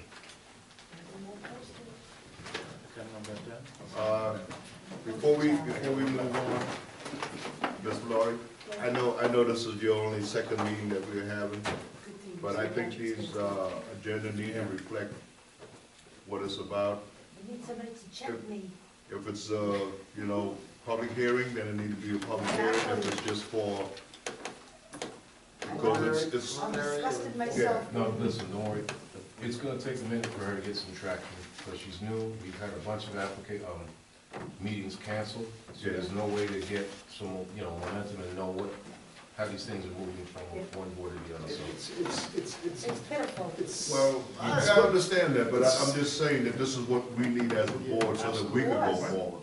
It's, No, I was just saying to myself, if I look back on this, how am I gonna know what really happened? yeah. It's not accurate. She needs a history. She's not been here long enough, and we haven't had enough meetings for her to have a history on Ms. the Mello application. has walked into I know. a maelstrom. I also speak for myself that it's been a learning curve, and I'm still learning. As you can see, I'm relying on Village Planner Calker and Building Inspector Booker for quite a few matters, and I appreciate your patience with Lori and myself. But we're trying to make things right, and I think we're on the right path. And the ship is starting to sail in the right direction on calmer seas. I think so. We hope it continues. I see a hand in the audience. If I may, there appears to be 2 8s on the agenda. Yes, that's So when you go back, for the record, there are 2 8s. So with that, are we on at this, what number are we on? So for the record, there are 2 8s on the agenda. The first number 8 is 90 Union Road. The second number 8 is 36 North Main Street. Thank you very much. That would be number 8A. 8A. So we'll make 36 North Main Street will be 8A. Okay. Thank you very much. Thank you. All right, continuing on so we can. Number 10, right? I think, correct me if I'm wrong. Yes, you're right. Number 10, 27 West Street. 27 West Street, zone change in site plan, subdivision approval to subdivide an existing lot into 3 lots and construct a 2-family home in each lot for a total of 6 dwellings located, here's the location. Lot frontage is located on West Street to the east and Collins Avenue to the west. It is currently located in the PLI zoning district. Well, that zone, correct me if I'm wrong, but I would have thought we would have been to the village board with the zone change already. Mr. Carvin will update us regarding the zone.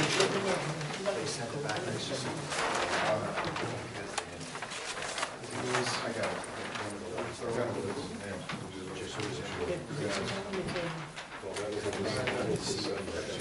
No, please do. You could go on. You go, Mr. Carvin, while the acting chairman is using the facilities, is there any, procedurally, bring us up to speed. If there's anything Set medication straight. Mr. Miles, what would you? Laurie, please.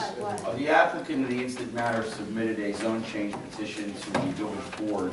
This is located in the PLI district. We're seeking an R2 zone change.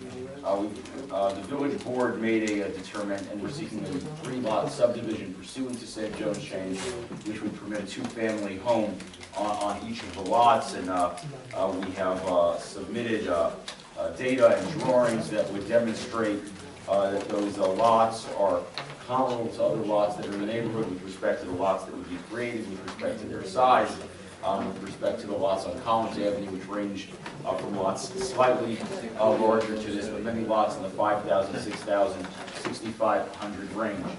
Procedurally, the village board, we had previously been referred to the village board for the zoning amendment.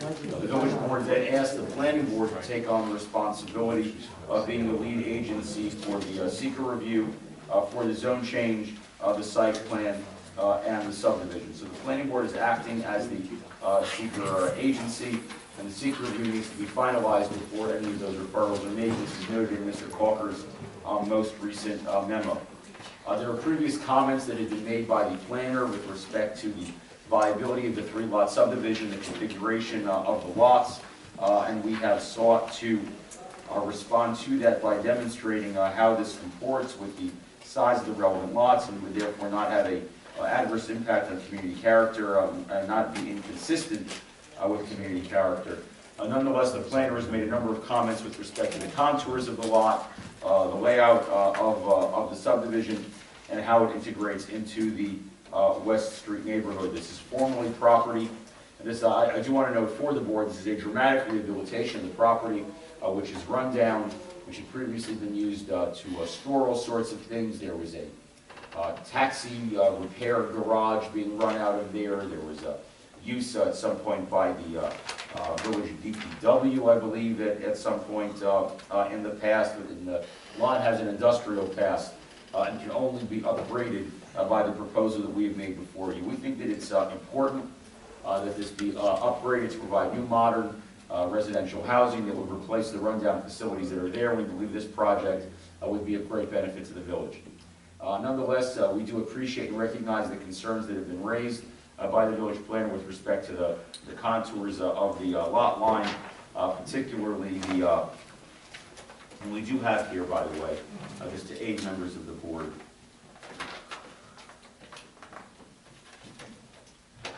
contours of how this would be laid out. Prepared by Hartman Design. And I would also show here the this is just a slightly larger version of that. If that's helpful to anybody in any way, though I think it's still hard to see from the board there. We have not resolved with the village planner to his satisfaction the viability and scope of the subdivision and the lot lines. I'm certainly not going to speak for him. The lot areas of each lot would be in excess of 7,000 square feet. Variances would be required because that is below the minimum lot area. Additionally, we are deficient with respect to our street frontage, and we certainly appreciate that reviews will need to be done by the fire department to ensure appropriate access.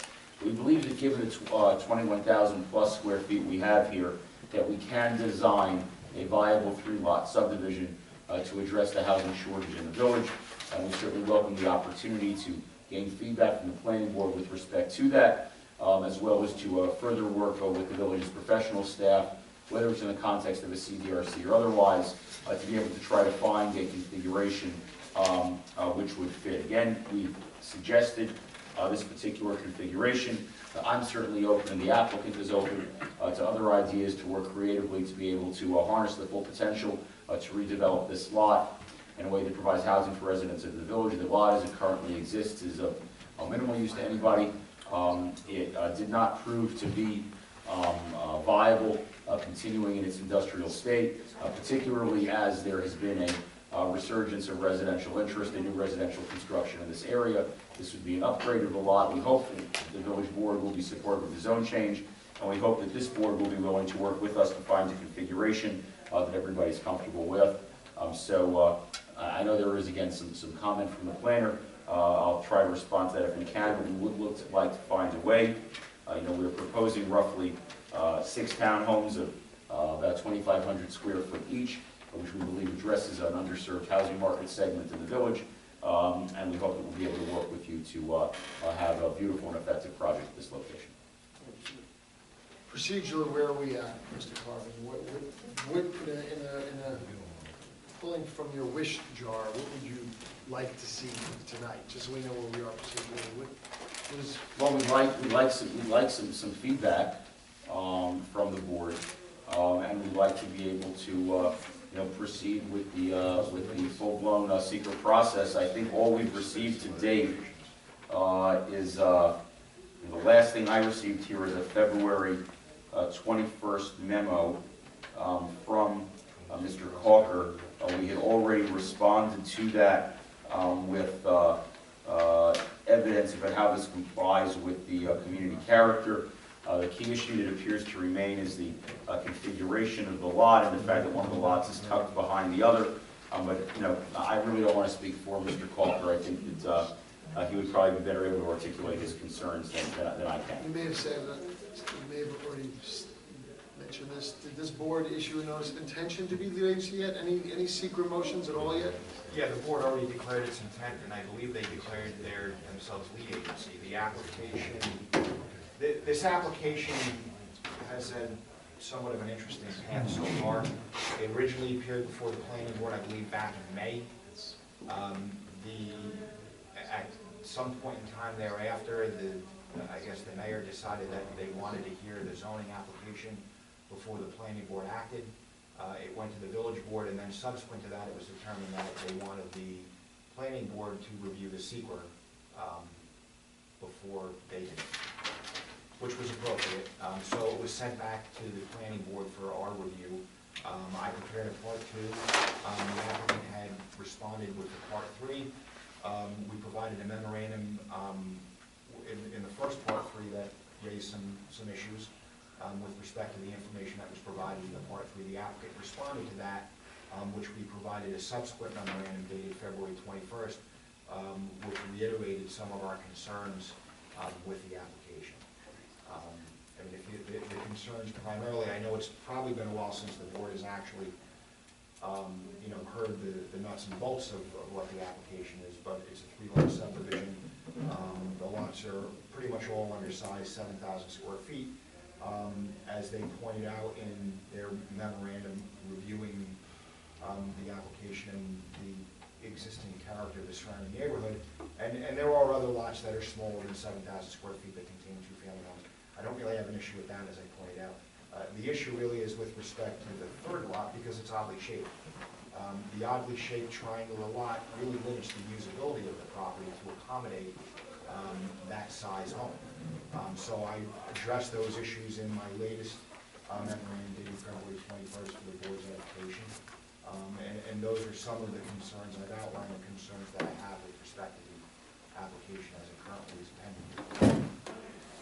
And so my understanding of council, to respond is at this time that the consultant is not has not made a determination to recommend a negative declaration to the board, given the issues that have been raised in the memorandum. We are here tonight to try to continue that process, get feedback from the board. But again, to the extent that there's more work that needs to be done, we certainly welcome the opportunity to meet more formally with Mr. Crawford and any of the village personnel to see if we can iron out any of those issues that they can't be resolved in this forum. Yeah, I think it would also be prudent for the board to give their comment, because what I don't want to occur is have back and forth between myself and the applicant without the board, keeping in step with what's going on in the process. So that's Great suggestion. Have you all had a chance to look at Mr. Calker's memorandum to the planning board of February 21, February 21st this year? Well, to be honest with you, I didn't look at any board. I had too many other things going on. We're working on that. We're gonna get you the materials as soon as they come in, or as soon as, I should say, humanly possible, after the materials come in from whatever source, so that the board members can have at least an opportunity to try to review the materials before the meeting. Certainly sitting down and meeting amongst the professionals to try to hash out the concerns raised by village planner Calker is something that we offered to another applicant. We would offer that to you as well, Mr. Carbon. But if you're comfortable, for the planning board's benefit, Mike, to summarize, without prejudicing, opinion may change in the future, and, you know, the applicant may come up with something an alternative proposal. Is there something that the applicant can do, a main, you mentioned the third lot being oddly shaped. Is that really what's driving, let's say, your discomfort at this stage of recommending a negative declaration? You mentioned the oddly shaped third lot. Is that the major component? Is there anything else that you'd like, because the planning board has not read your February 21 memo, maybe you could summarize it? Well, it's the shape of the lot results in other issues. I mean, first of all, it's the shape of the lot combined with the size of the home that's being proposed on the lot. It doesn't result, I mean, first of all, it requires a number of variances because of that oddly shaped parcel. As I said before, the usability of the site is very limited. It results in, you know, the inability of the site to properly accommodate parking. If you look at the parking layout, it's not provided in a compliant manner. There's very limited open space that's provided on the lot as well. And then again, with respect, as I mentioned before, the number of variances that are created as a result of the proposed layout that's currently before the board. You know, so I think all of those factors really result in the overdevelopment of this particular parcel, just because of the way it's designed. I mean, I'm not going to propose a solution to the applicant, but it's possible if they provided a smaller home, you know, that required fewer variances, that resulted in an appropriate parking configuration, that it might be something that, you know, and again, it's not me who makes the decision, it's the board, and that's really one of the reasons why I wanted to get their feedback, but that could potentially be something that could make the application less impactful, I think. Thanks. That's exactly what I was hoping. I mean, not the substance of it, but your summary was quite summarization. And we also invite feedback from the board and whether Well there are stated. things that get achieved here through the use of shared parking, whether we're able to utilize easements, or whether we're able to, you know, manage the site in a more effective way. We're certainly open to creative solutions, but I think it's important to keep in mind not just to get lost in the nature of the subdivision itself, but to look at what's going on the site now, which has proven to be a non-productive use of the site. The site was sold. There was a eviction proceeding of the previous tenant. There is a lot of history over here. The site is not viable as an industrial site where it is presently located, and frankly, the industrial use, given the amount of increased residential utilization over here, is inappropriate. It's the TLI designation of this site on a going forward basis makes no sense given the development patterns in the village. That said, we understand that it's appropriate to develop the site appropriately residentially in a balanced and thoughtful way. And obviously we are seeking to maximize the amount of housing that can be done here, but consistent with good design and good planning principles. Obviously we can't change the boundaries of the lot, but we do hope to be able to find a way to orient the homes and the boundaries of the individual subdivision lot lines in such a way as to give greater comfort to Mr. Calker, and we certainly welcome the input of the board. If the board members haven't had the chance to review the plans carefully, I don't know how much constructive input I'm going to get on the fly over here, but you know, we do again welcome the opportunity to present to the board again, and if the only opportunity to work those issues out further on a technical level is through the CDRC, we would certainly ask that the board authorize that. Quick question. Yes, sir. Like I will try to give you a quick answer, but no promises. I know that's not like, I understand that you explain to me what this is. I know what it is, but I don't see anything with anything on it for us to really look at. What is this about? I didn't read yours yet, Mike, so. It's proposed layouts for where the lot line boundaries would be. Right now, this is all one lot. We're proposing to divide it into 3 lots, put a 2-family home on each lot, which would be consistent with the use by right in the R2 district, and to have those lot line boundaries where they're proposed over there, and those are approximate sizes of the homes. I understand. But why didn't you put something like with your snow removal, garbage collection, I mean, all of this other stuff there, so that we could have at least something to look at. All I see is a schematic here on, you know, which is, this really tells me nothing. The reason we've only provided a schematic is because we're not at the site plan phase. We're in the evaluation of the zone change phase itself. And frankly, even if the board were to, if the Board of Trustees were to adopt a zone change, it doesn't commit the board even to a specific site plan. It would be an efficient use of time to be able to do the site plan for the seeker and for the zone change simultaneously. Though that doesn't even necessarily need to be the case.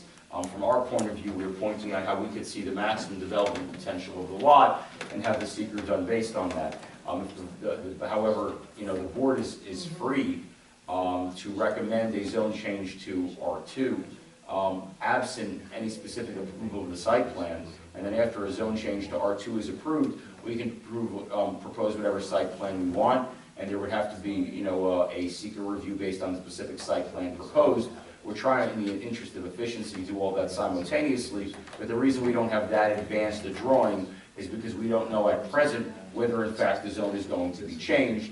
And again, our desire was to have the village board make that determination with respect to the policy issue of the zone change, and then begin to go through the site plan process, but the village board chose to send everything over here at one time. If the board feels that in order to make an informed determination and give us more feedback, you require more detailed plans, I will certainly share that with my client, and we'll see what we can provide you with. I mean, I missed part of your initial startup. Yeah, but I saved the important stuff for when you got back into Okay, so, but, yeah, I mean, for me, I would like to see a little bit of outline there. More detail. Yeah, Okay. more detail, because I mean, you give me a. That's fair. I can't, you know, okay. I will share that, and it would probably take us a few weeks to come up with that additional information, and we would welcome the opportunity to share that with you at that time. Let's, before you have your design professionals, you know, revamp the drawing, let's have that, what we're calling a CDRC meeting first, because it might affect your. All right, so if we can get that, if we could get that done within the next 2 weeks, then we'd be happy to hopefully be able to come back here in April with more detailed drawings for the board to review, if that's what the board would like to see. What I'll do for you and for Mr. Licata on his matter, I will send you both separate emails with dates that are available to me, because my schedule's, and I'll include Mr. Quaker, you know, my schedule is pretty tight, but I'll give you a bunch of dates over the next, let's say, 3 weeks, because I know the next week is going to be impossible, okay, Mr. Carver? Sure. We can come early too, if you like, you know, before business, like, you know. Right? 3, 4 in the morning, yeah. We could just stay till the end of the meeting, have a cup of coffee, and wait a couple hours, and it'll be 5 in the morning. Not necessarily this week. All right, so we'll take it from there. I'll send you an email. No problem. Wonderful, thanks so much. So this board, it's not, it's actually public hearing yet. Great, thank you. Next is number 11 on the agenda, Muncie Lumber, Ohio, and Homer Lee, Muncie Lumber, Ohio. Yeah, it doesn't sound like a big guy. There's a lot of. You want me to send you a agenda, I'll get back the first one. Yeah, no, I think it's carried over, previously wrong agenda. Brian, you have the next couple, right? So tell me. 11 and 13. They need to Thank you. look at it as a building. Gonna just start the car? Well,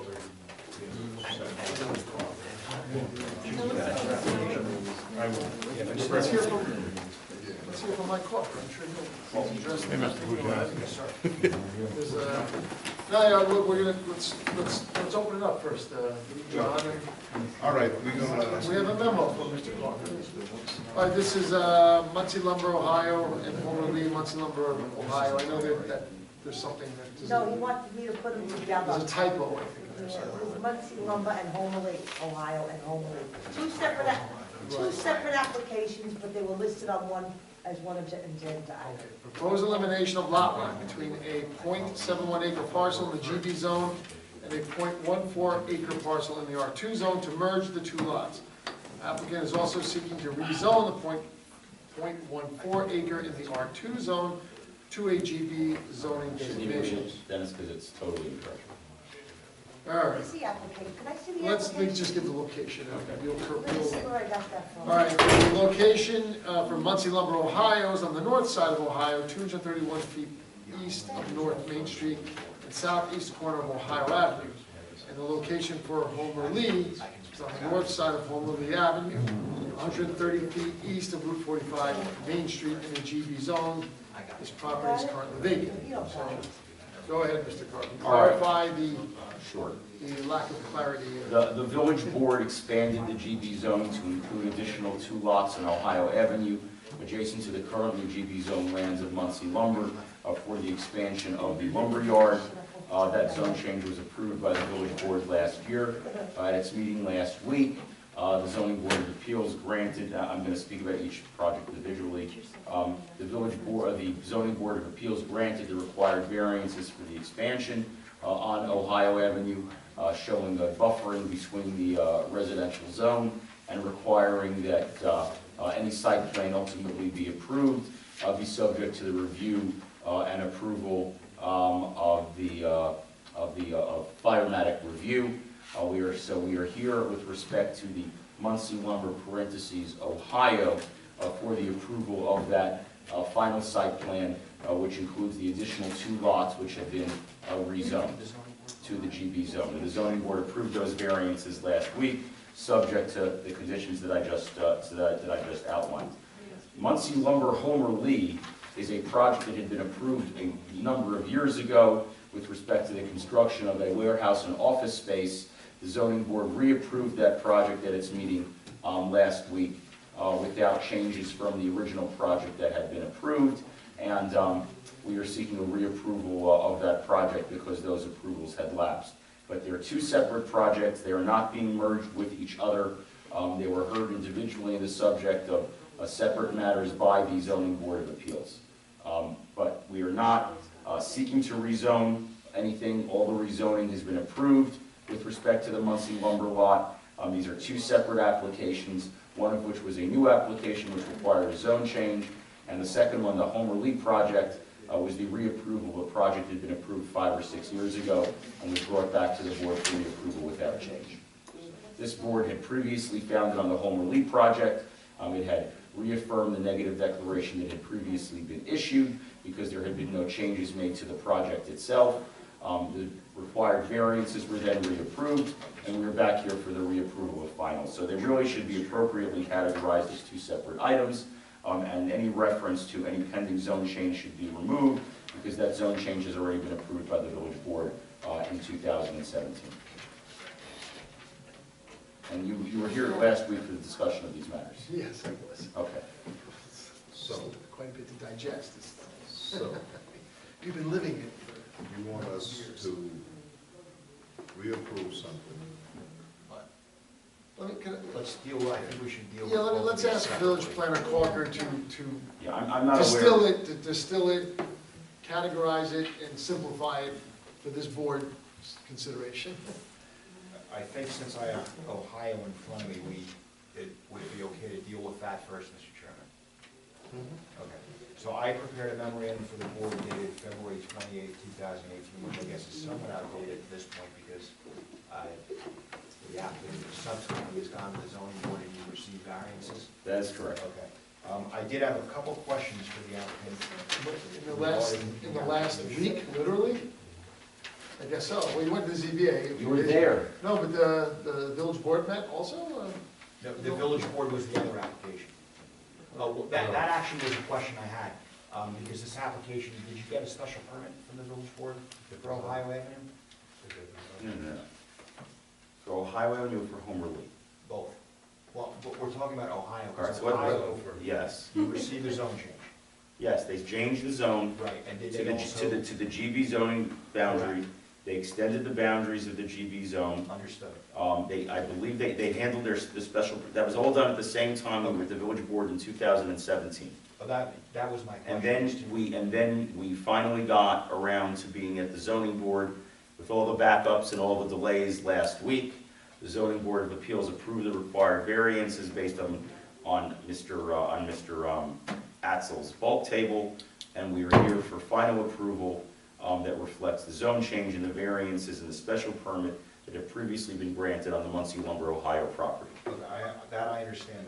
So the answer to the question is, the village board previously granted a special permit? Yes, in 2017. Because I did not have that in my record, so I just wanted to confirm. Yes. At the same time, they approved the zone change, if you recall. The original zone change application added one lot on Ohio Avenue. Subsequently, the additional lot became available. We revised our zone change application to include the additional lot. The matter was referred back here by the village board for a re-recommendation based on the expanded zone change. It was favorably reported, but I just want to put it on the record, so if records are confusing, I want to make sure the record is there.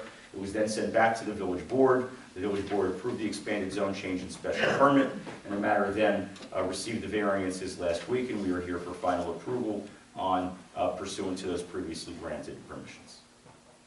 Quick question, what's the proposed use of the second lot? That first lot had a home that was demolished. The second lot, was that intended for the dwelling to remain, or are they? No, storage proposed on the second lot. So they're gonna tear that down? Just speaking with Ohio, there are just a few more questions that I had reviewing the plans, if we could just address those. I will try to do so. The engineer's not here. I'm here flying solo, so I'll do my best. Okay.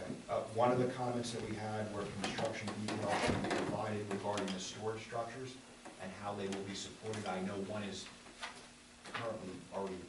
Right, I think that the zoning board required us to submit the materials. I think maybe this has come from one of your memos, just to demonstrate any materials that were going to be used were appropriately fire rated for the storage of lumber. I think that, I don't know if that comment came from.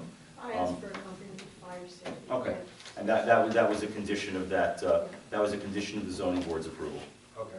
And we obviously, that's a condition of this board's approval. We have to comply with that anyway. Yeah, and obviously I know that's not anything the board is going to improve. Walter and his department is going to review that, but I just wanted to have that information provided. I don't know if you need that information on the site plan, or you would just take construction plans. As far as basically, there's two storage structures. the limits of those structures. So, well, they're provided. What I was wondering, and my concern was to show how those structures were going to be supported. That would be so that's something requirement your of office building would- permit plans, Okay. yes. All right, the next question I had was with respect to fencing. There was no fencing shown on the plan. Is any proposed? I know we had proposed a vegetative buffer on the easterly side of the Ohio lot. If the board wants to require fencing, we'll have fencing. It's just a question, because I know the remainder of the site is fenced in. You're obviously going to have storage material there. I have no problem. I have no problem agreeing to a request for fencing. So I just didn't know if for security reasons. So, because the board obviously, if you're going to propose fencing, it's going to have to be done in accordance with the requirements of the ordinance. Obviously, you know, this, and I would assume the perimeter of the site's going to be fenced for security reasons. So, is it going to be a chain link? Is it, what type of fence? We will defer to whatever the recommendation of the board is.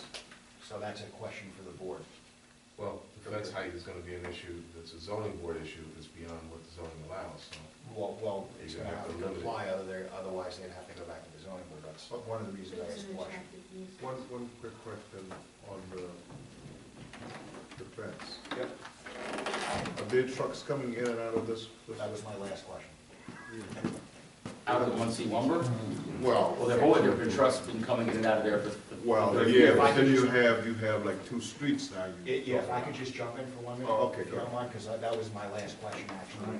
Because it doesn't show whether or not any vehicle accident is proposed for these two lots, because it doesn't show on the plan. So I'm assuming there isn't. Well, if there's additional information you'd like to have shown on the plan, I'll speak to Mr. Ratzel and he can update his plans. Okay. But, so that's just a question. I'm assuming there isn't. And that's an answer. Okay. plan, if there is access proposed, it should be shown on the plan. And then again, whatever the board's preference is for fencing, if you have any preference, I think you should indicate that at this point in time. Okay. Is anybody familiar on the board that's familiar with that area? You familiar with the area? Now, correct me, there's a couple of houses over there, right? This is what we call from 45. Huh? This is what we call from 45. Yeah, but it's 45, but we talking about Ohio, which is more or less in the middle of the block now, going up towards, Going in the easterly direction, yes, away Yeah. from 45. okay. Because I know there's a house right behind where that building is already. That's No, still- that property has been acquired by Muncie Lumber, and if you recall, Mr. Chairman, that lot, Ms. Thompson's house, Okay, has now been rezoned to the GB district. There was no one, and that is now going to be part of the Muncie Lumber situation. What we did do is in between that lot and the next residential lot, the plans show a full vegetative buffer to protect that residential use on the other side of the property line. okay. And with the drainage runoff, because you're gonna be Yeah. paving that area, right? I believe. That's why the truck, I believe the plans show additional drainage facilities on the lot. They do, the drainage has been satisfied. The only outstanding questions we had were the fencing, any vehicle ingress or egress, zoning variances were answered by the applicant, special permit. And then the last question that we had, so again, if deliveries, I mean, if vehicle access is proposed, then we have some additional questions with respect to deliveries, because this is more of a residential street than its current ingress and egress, or current access point. The other question I had, which are these, since it's all owned by Muncie Lumber, are these lot lines going to be disclaimed and the lots merged into one lot? Because they own these two properties, the property behind it, that's along Homer Lee, and then also the main lumberyard site. The Homer Lee, you talking about the warehouse lot?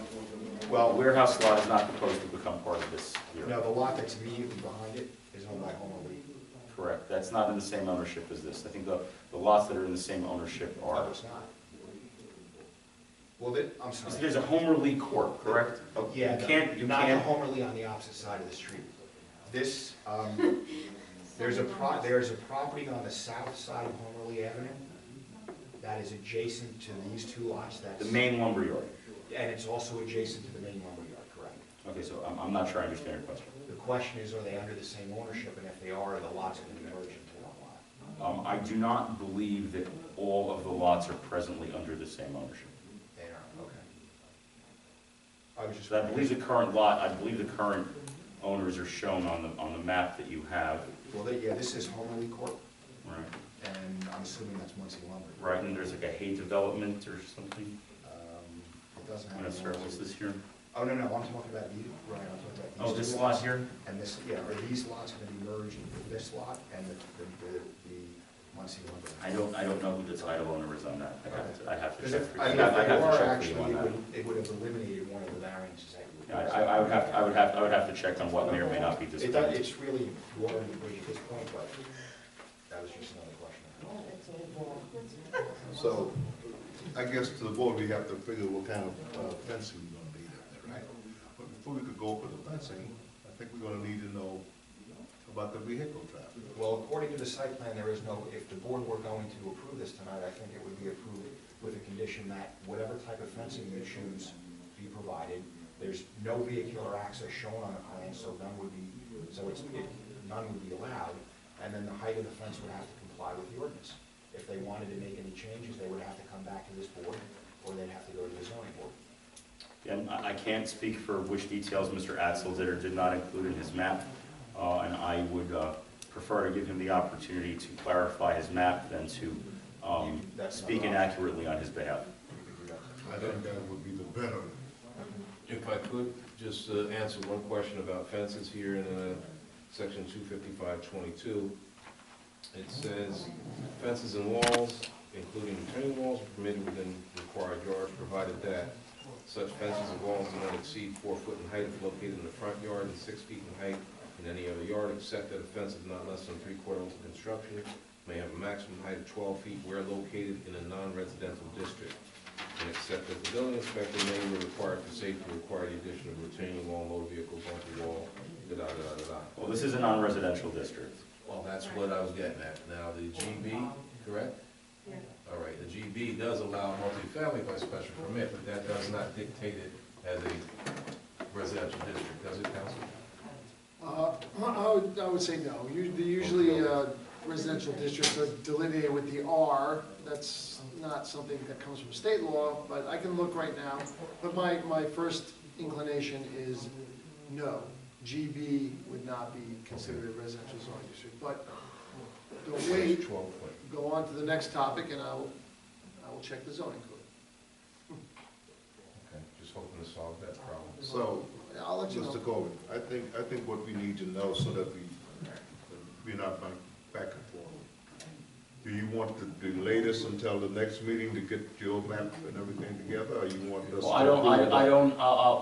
I'll answer in two parts. No, I don't want to delay it, but no, I would never want you to vote on anything where you feel you don't have all the information. You know, I've said that to you many times, John, that unless all the members of the board are comfortable that they have all the information before them, I would never push for a vote on anything. I made that promise the first time I appeared here, and you know I stand by that. I've said that many, many times. And if there's additional information that you're required to feel that you have a full proposal before you, my job is to make sure that you have all the information you need, not to push for a vote before you have all the information you need. That's not what I do. I feel like, for myself, I feel we need a little more answers, you know. That's fine. The fencing, the parking, the cars, and So whatever. what I have here is open issues, is a request that we show any fencing, that we show whether or not there's going to be any access for vehicles, that we show whether or not any lot lines are going to be disclaimed, as well as whatever fire safety information has been requested. That's what I have on my list. That sounds like about, that sounds like what we have, And then right? if access is proposed, that, you know, the type of trucks that will be making deliveries, the, you know, Also the type need to of be shown on the deliveries. map. All right, that's fine. That's fine. And then if the board wants to make any sort of recommendation on the type of fencing, maybe you could give the applicant guidance. Well, I mean, there's chain link around the rest of the property, but I don't know how appropriate that would be, because this area is a little more residential than the rest. well, right now, where they are, since they had the zoning change, that would be pretty much, general business, because you got the church there also, right? Isn't there a But church? you have residences across the street and down the street.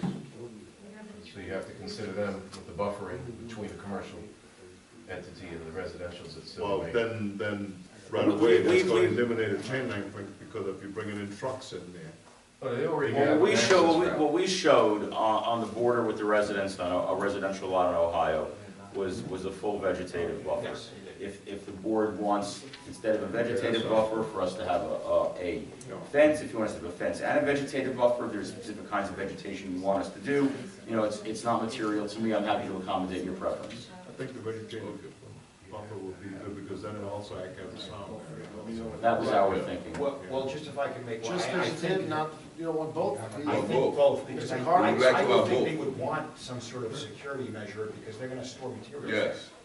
So I think they're gonna have a fence. That's Sounds why- good to me. We will show that. Is it possible that you guys want to do, you know, or make some consideration, so it's just not for this one corner of the entire premises, if you want to be uniform with that? I think there was a requirement for Ford, another site plan for some sort of buffering, never never installed or. I don't want to re-fence what's already fenced. No, I don't mean re-fencing, I'm talking about buffering. I don't know, Mike, correct me if I'm wrong? A prior site plan? Yeah, we had like some vegetation that we dictated, or the board dictated rather, For which part of the site? for the site that, the part that was on Home Lee, the bulk of the remaining, because this lot goes through.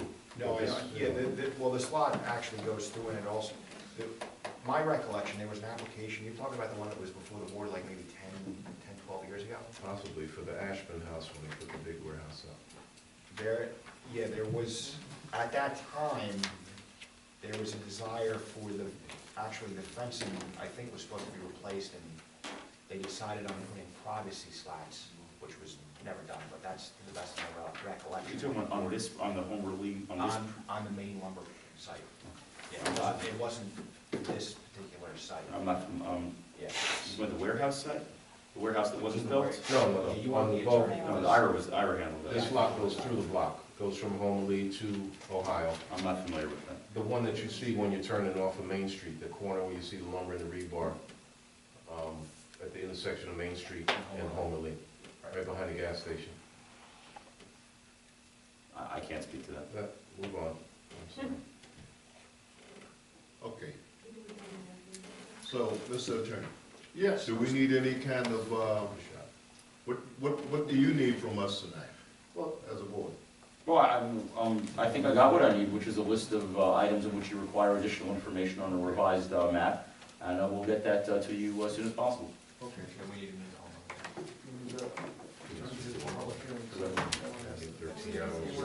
Yes. Was this a public hearing? We didn't know. Oh, you did, I wasn't there. I'm sorry. By the way, we Oh, have this idea things ago.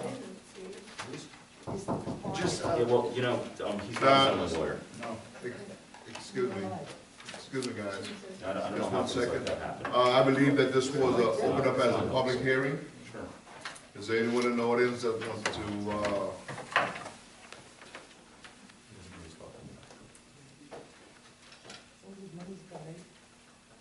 If you want to get a project approved, you should know what you're talking about. did you want to establish a time? I think Mr. White has been pretty good in his comments, or did you want to, is there anyone else who wishes to speak on this, other than Mr. White? no?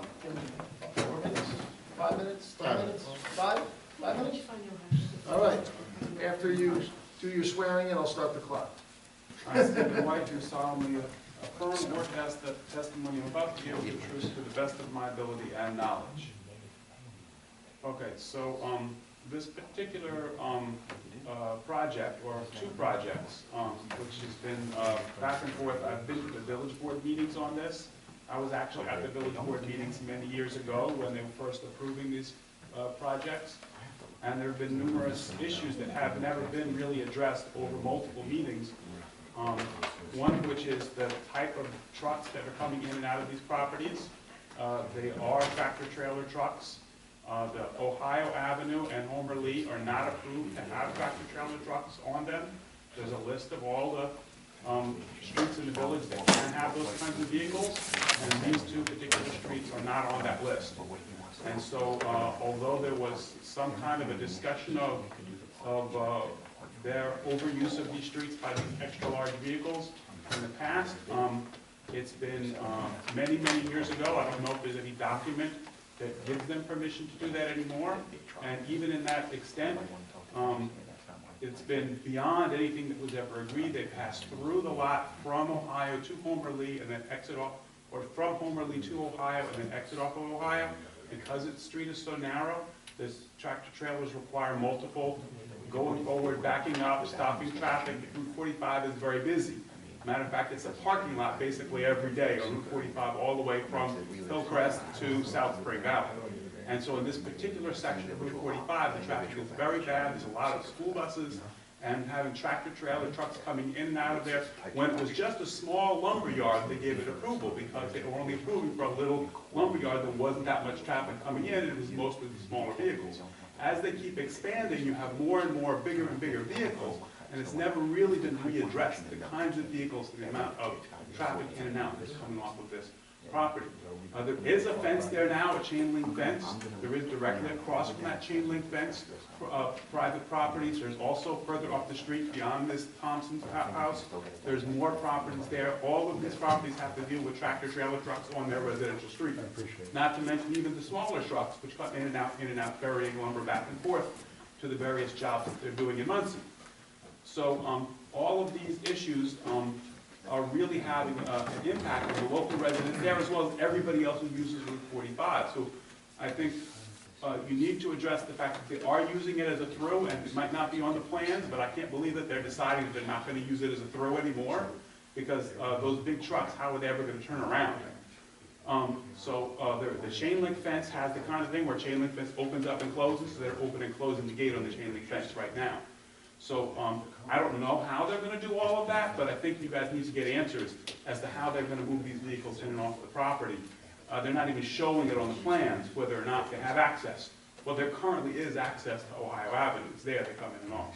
So those are my comments, and I'm hoping that, those questions will be asked and answered before anything is approved. Thank you. Okay, thank you. Can I give 3 some- minutes and 11 seconds. Oh, he gave you 5.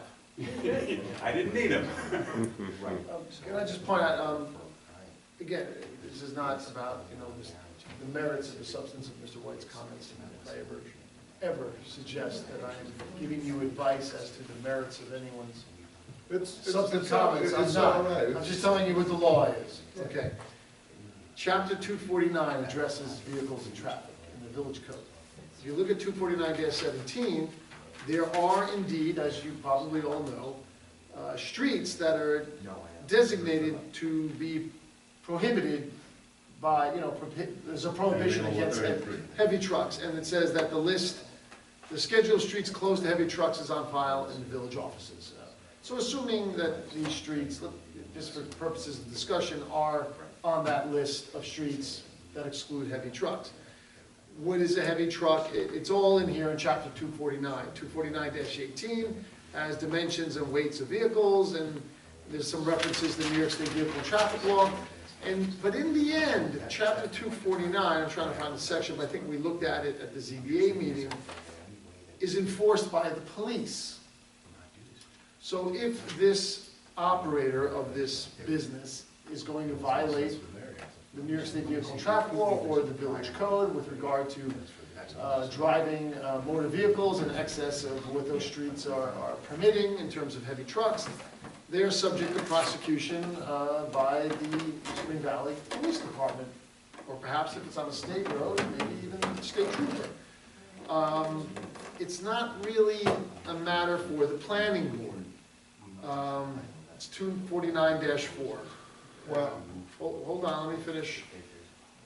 Traffic infraction, and it is, it's enforced by the police department, not the planning board. So what is your role?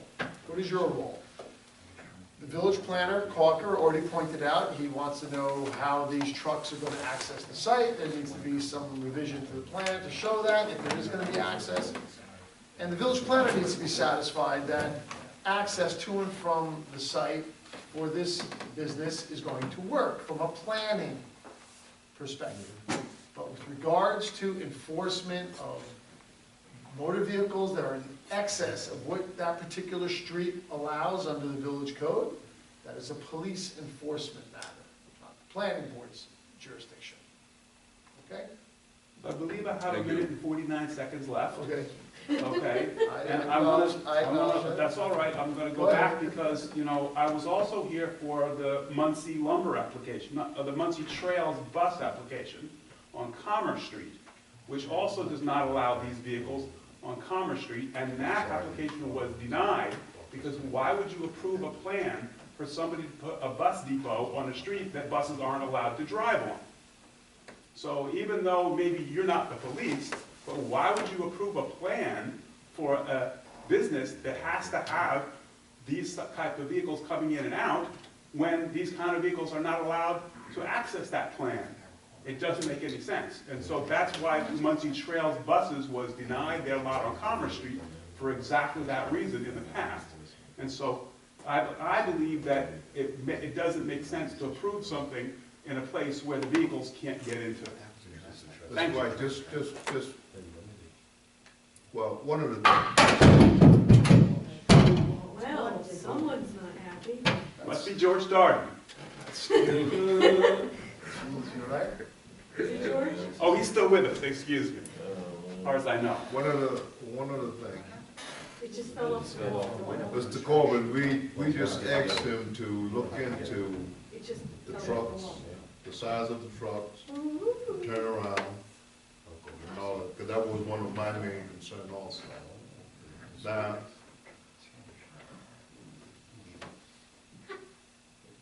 in most of these streets, I believe it's like the truck length is like 33 feet.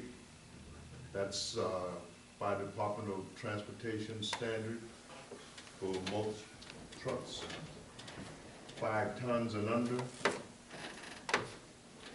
I don't know, I mean, I'm saying this and I'm giving this out for these numbers because being that I work with United Parcel Service and they were, and they are, a trucking company.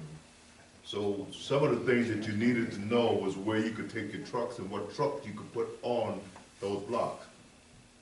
Not only just running through it, but even stopping to park. So, and I think this is, sometimes you see that they're on the hutch. I was on the hutch the other day, and I was totally stopped because the guy had a tractor trailer on the hutch. yeah, but that wasn't a UPS truck. No, it wasn't UPS. Oh, I know it wasn't UPS. With all respect, I think we're getting we're not on the hutch. Okay, what I'm saying is And you we're not have, Muncie Trails, and you asked us a question, and we agreed we're gonna get you information. This is an existing lumber yard, that's been operating for many, many years in the village. I don't think anybody's proposing curtailing the traffic. we give you the opportunity to discuss, okay? I'm asking a couple of questions. I mean, I know you wanna go home as bad as I wanna go home. But there's certain things that I wanna find out, and I'm explaining that the information that he's requesting now, we already told you that this is what we want. We already said that we wanted that, this is what we want, the same thing, we already said it. He just sort of re-emphasizing the same thing that we just said, so, I mean, I like for everybody to have an opportunity to talk and say, and do a little rebuttal when necessary.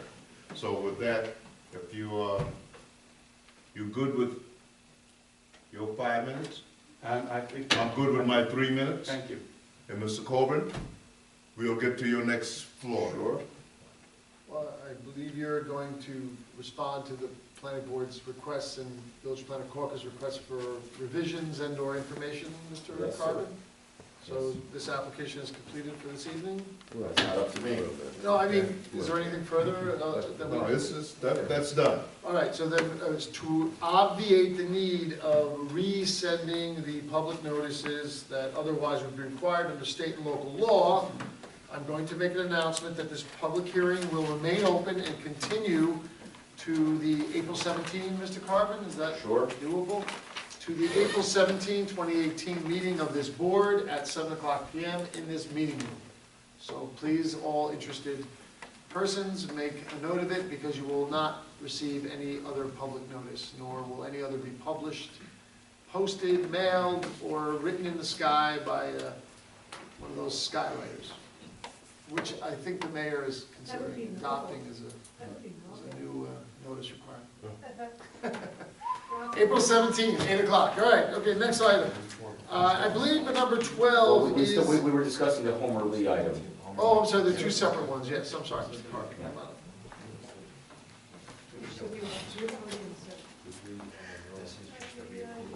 Yeah, so the Homer Lee is a warehouse and office project. It was approved, I believe, back in 2011 or 2012. Is this, It's a separate application, but they're together on the agenda, which was a typographical error. but is it a public hearing or? Yes. Yes, It is? yes. Okay. I just wanted Yeah, it's a to, separate, it was the application for Homer Lee it's basically a reapproval of the prior application. It was a lot on the other side of the street, not physically attached to any lots for a separate warehouse with office space. It's a 5,000 square foot building, 4,000 square feet of warehouse, 1,000 square feet of office space. The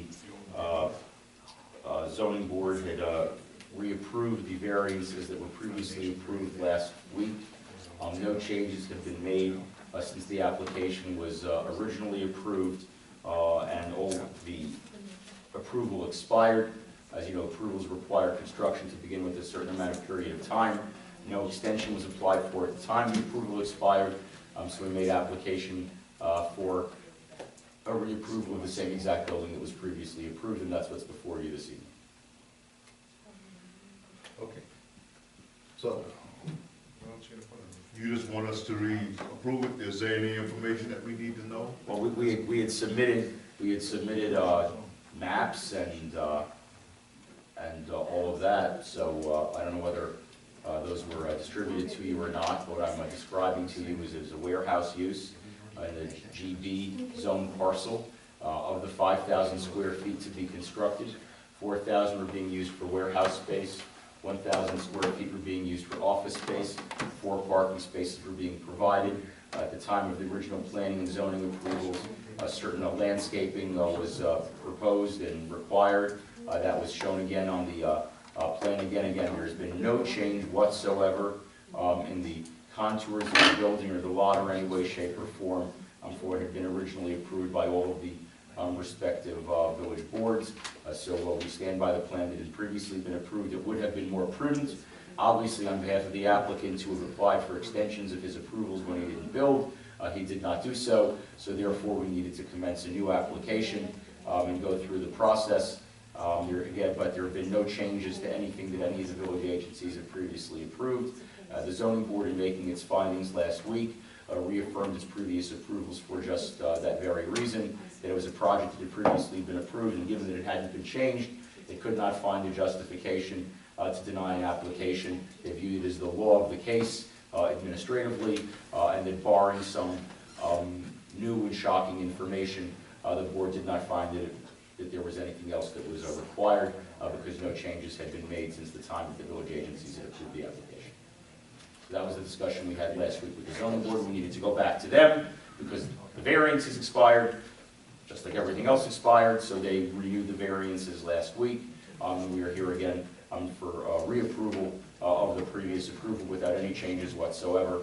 So we would ask the board to honor its own precedent and the precedents of the zoning board and all the other village agencies that acted on this over the years.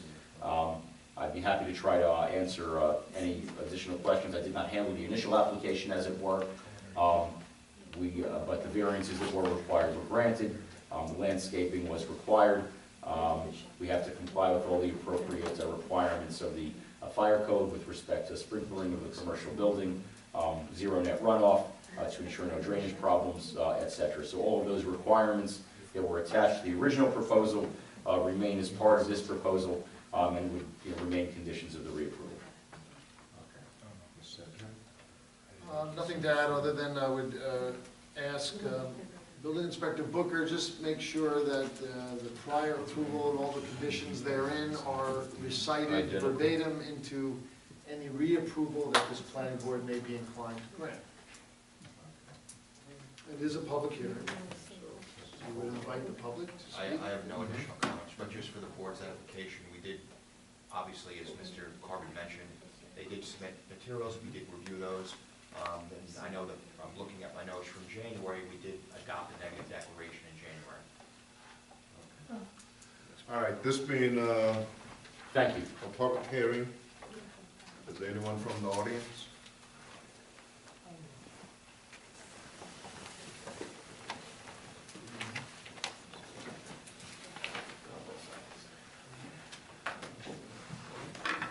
Stephen White, do solemnly affirm or attest that the testimony I'm about to give is the truth to the best of my ability and knowledge. I just want to reiterate that this is the other side of the same property that has the tractor trailer trucks entering and exiting. And the street that is on Ohio is not a street which tractor trailer trucks are supposed to be on. And so as this is approved, I don't know how they're going to operate their business in compliance with the law. That's all I have to say. Thank you. Anyone else?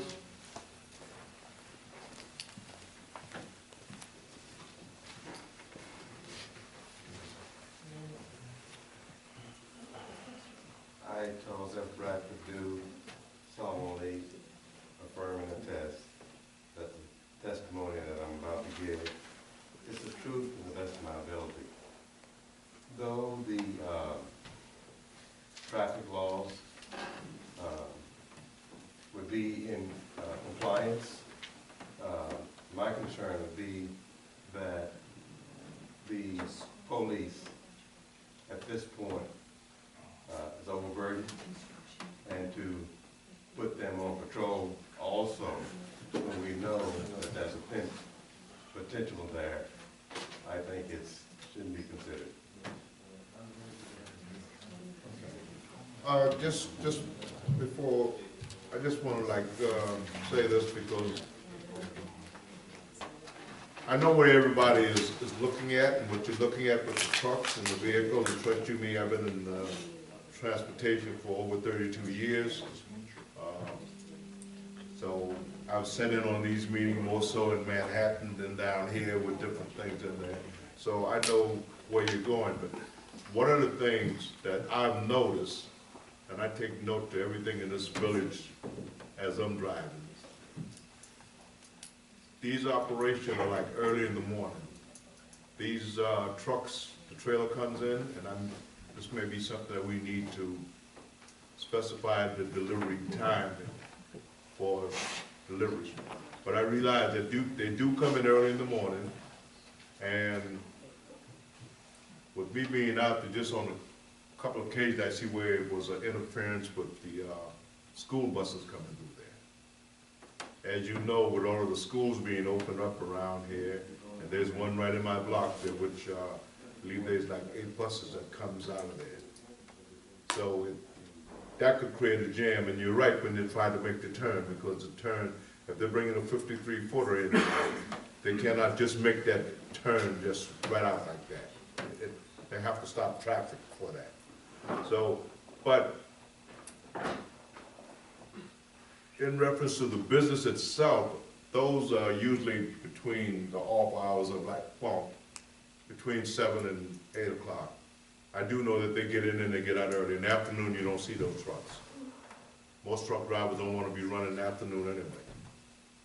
So just something to keep in mind as we come up and put this in there, and when we vote on, so that people don't think that I'm just voting on something I have no clue as to what's going on, because I do. Okay?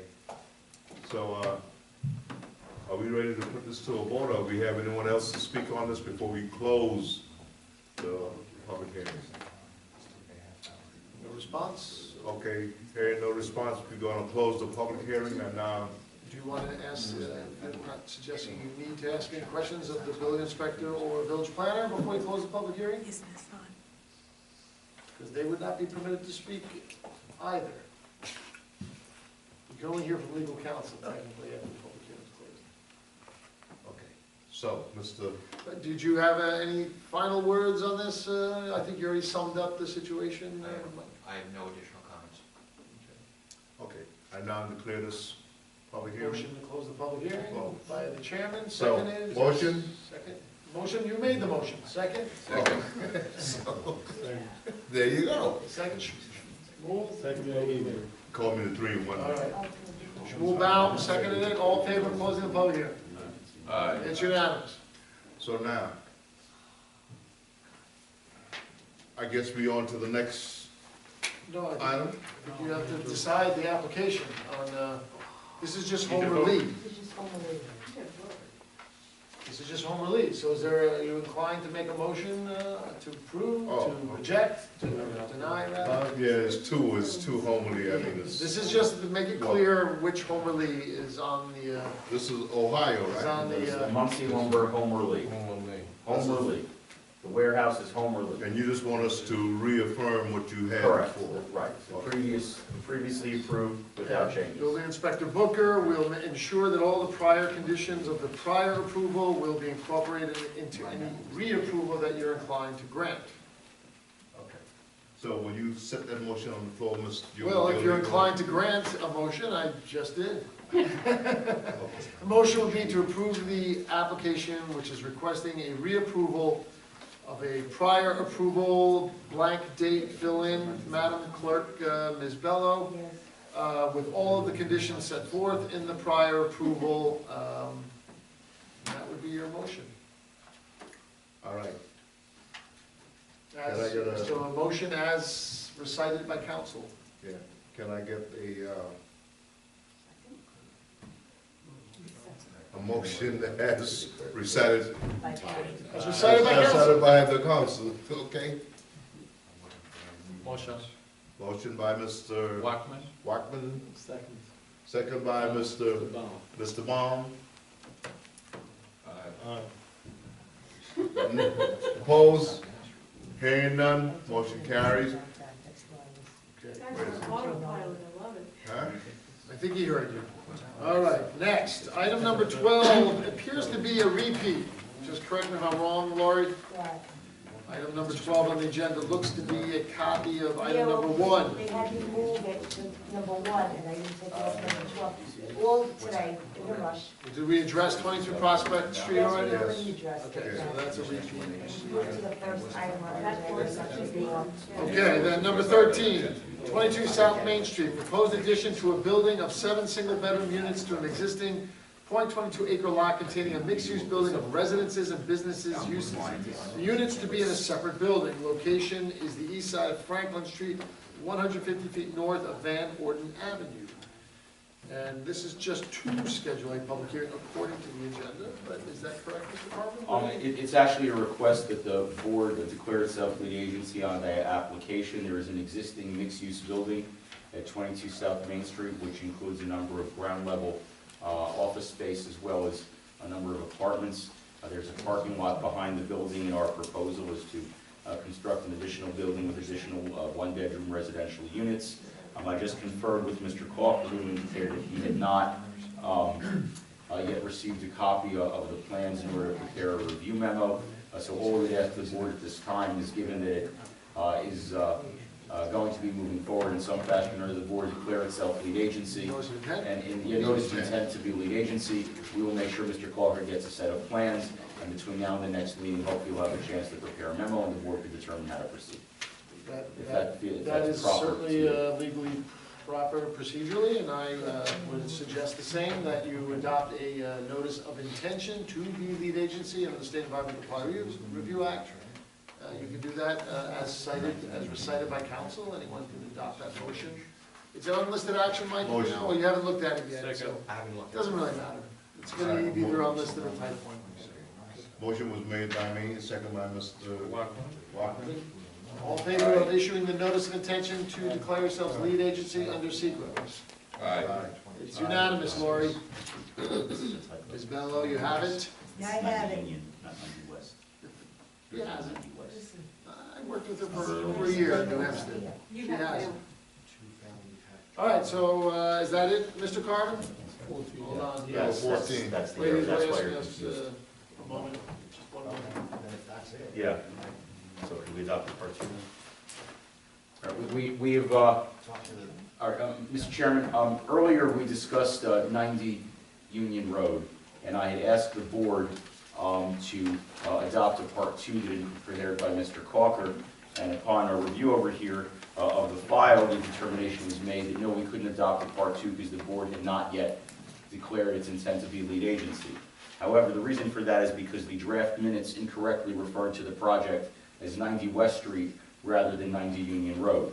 And in fact, at the January 11th meeting, the board had adopted a notice of intent to be lead agency for 90 Union Road, not 90 West Street. There's no such project. And so it would be proper for the board tonight to be able, you do not need to redeclare your intent to be lead agency.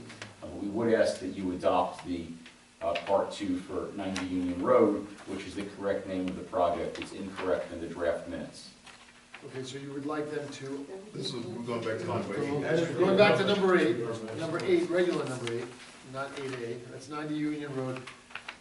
They did declare lead agency? Yes. Okay, so you have been secret lead agency, and Mr. Carbon is asking that you adopt the part two of the SECRA short environmental assessment form as prepared for you by the village planner, Michael D. Quaker.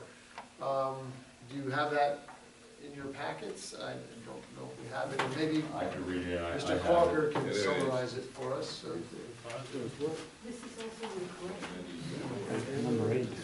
Yeah, so the minutes would also need to be are corrected. those the January 11 minutes? Yes. Well, there's one of your corrections. Day 2 on the job. That's it. Told you I lived this circle. So this was 90. Mr. Quaker is going to Right, summarize there his. was no 90 West Street project.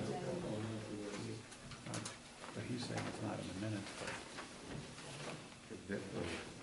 We prepared a part two dated February 6, 2018 for 90 Union Road. It identifies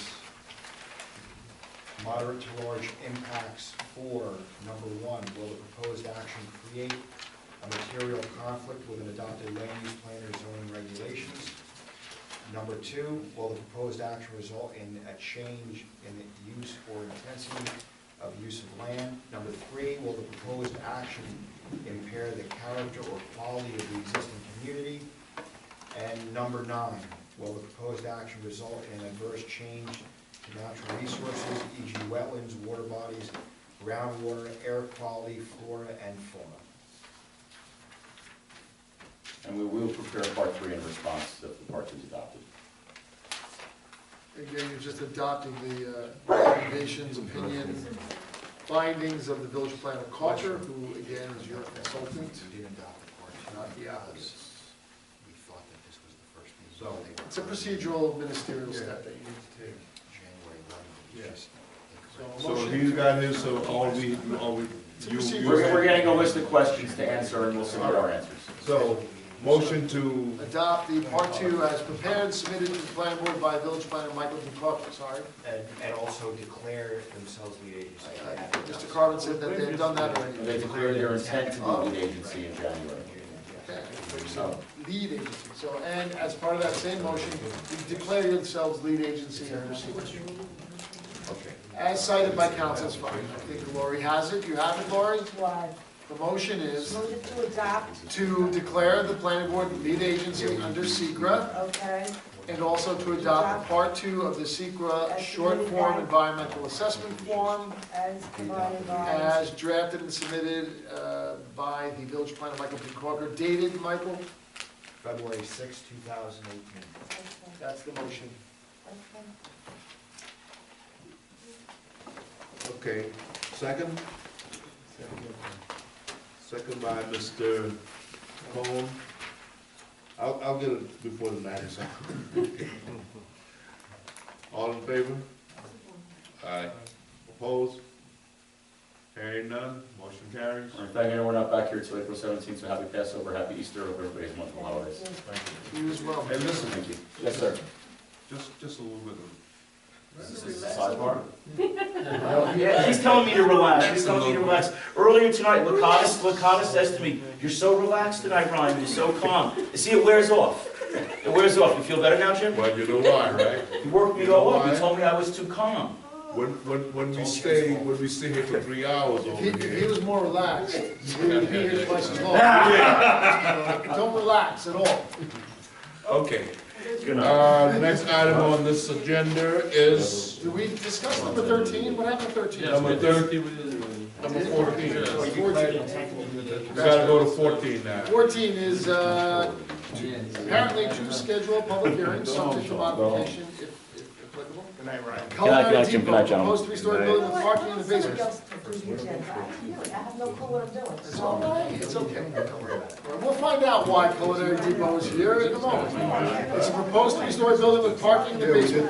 First floor will contain a showroom and sales area for restaurant equipment. The second floor will contain offices for employees. The third floor will have a test kitchen and space for 15 persons for theater-style cooking demonstration. The third floor will also contain a cafeteria for all employees and an exercise room for employees located at the south side, on the south side of Route 59, 0 feet west from the intersection of Pascack Road and Route 59. Mr. James Licata is here to represent the applicant. So what is it? Is this the pancake house? Is this just a preliminary? Denny's, yes. This is the pancake house. This is this thing, wait a minute.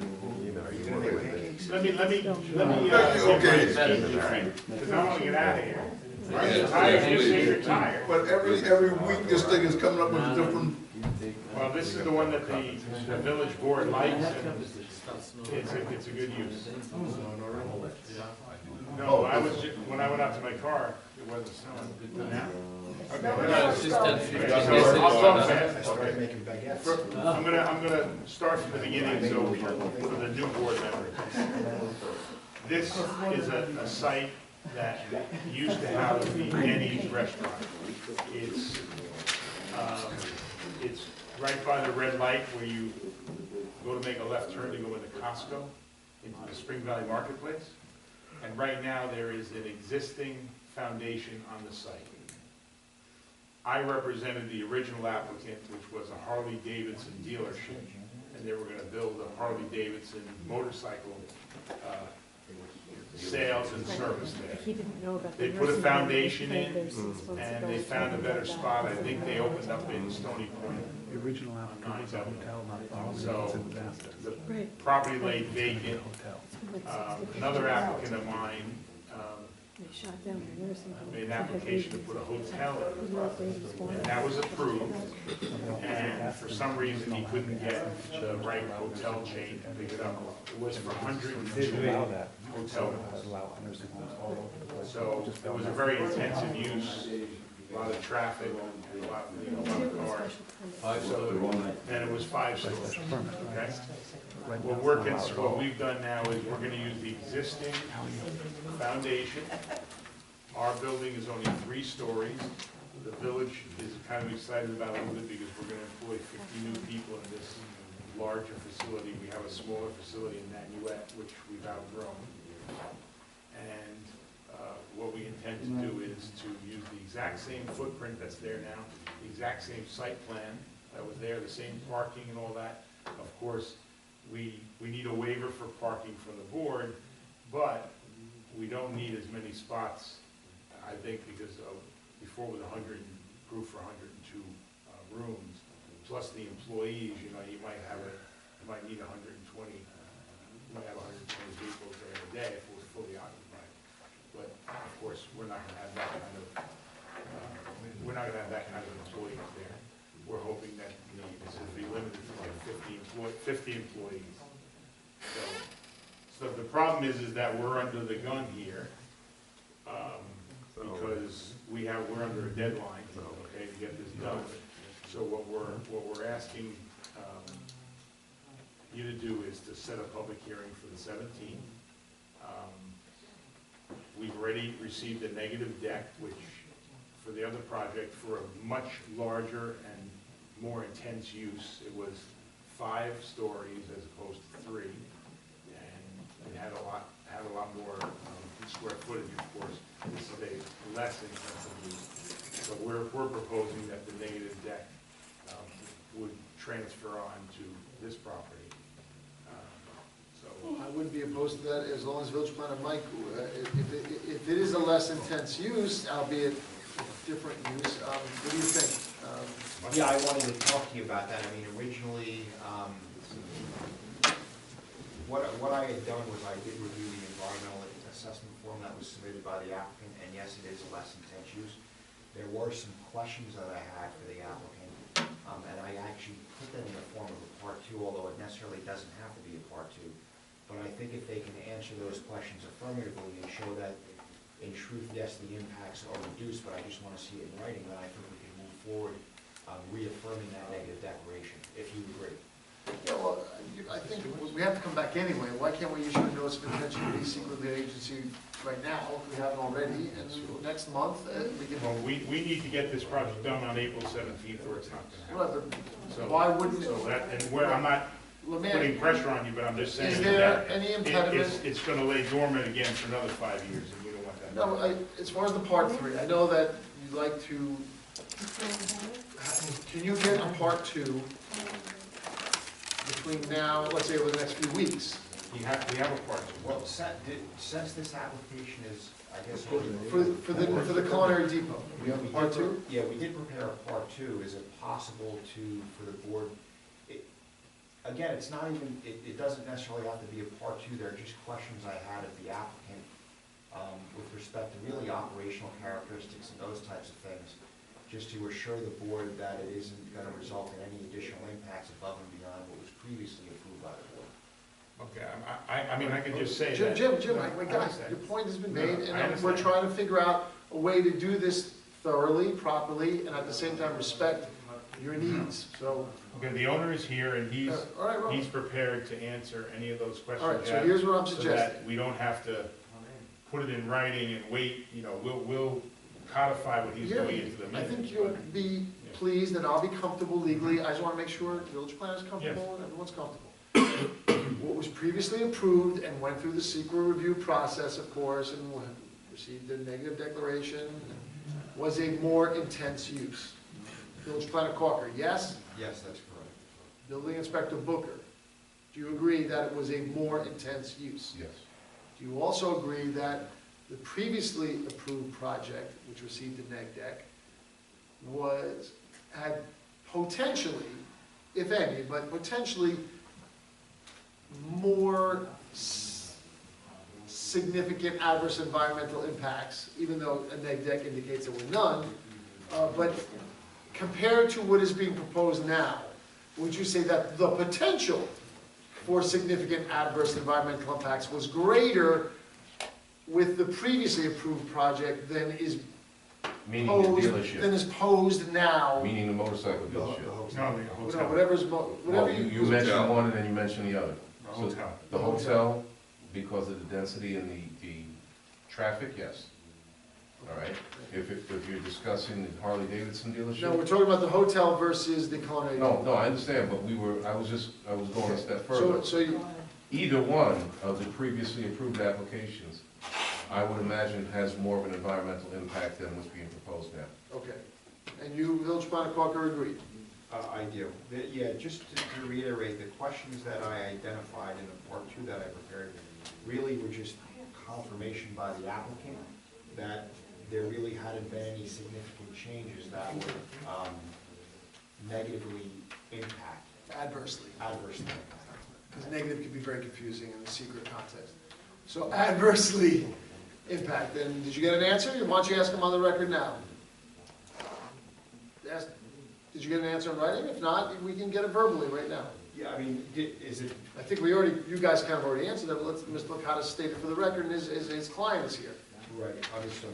I'm just wondering, I mean, what are we trying to do here this evening? Or are we going to? Well, I'm suggesting that they adopt the part two, your part two, so at next month, they can do, I'm gonna suggest that they reaffirm their lead agency status. Okay.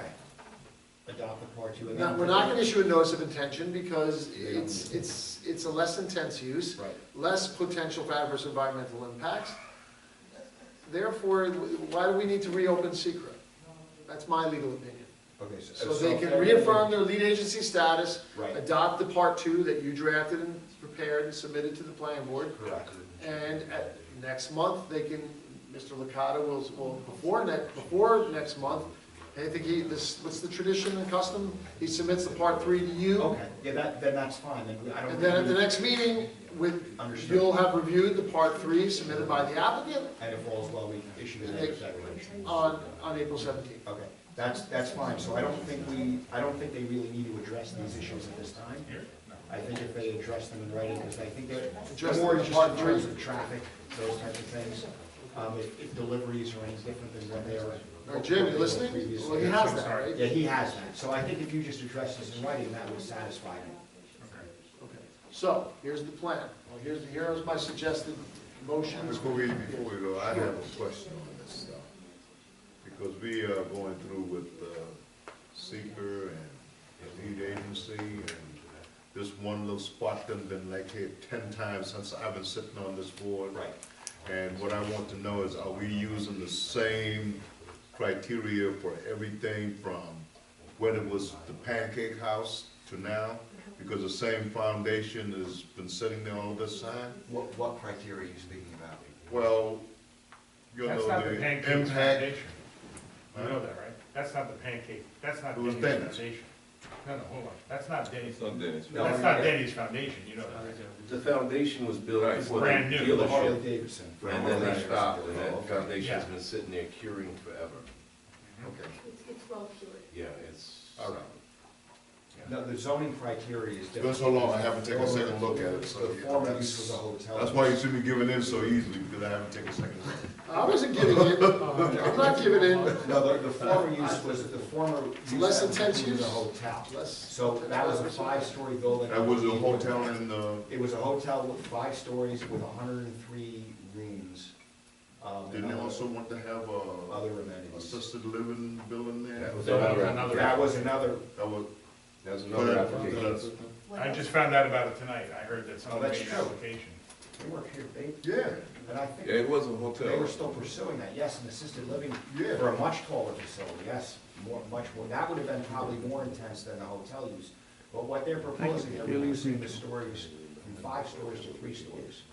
So, you know, from a pure planning standpoint and from a code standpoint, it's gonna be a less intense use. Okay, okay, I understand that, but Right. now this indoor parking. Did I hear something about an indoor parking? There's parking that was Proposed for the hotel. That was proposed for the Harley Davidson dealership where they bring in So vehicles what and about work this? on them, and that was Just also people they proposed say. for the Yeah, hotel. same. Yeah, from a site plan standpoint, the only thing that's changing is they're reducing, and you can correct me if I'm wrong, they're reducing the building height by 2 stories.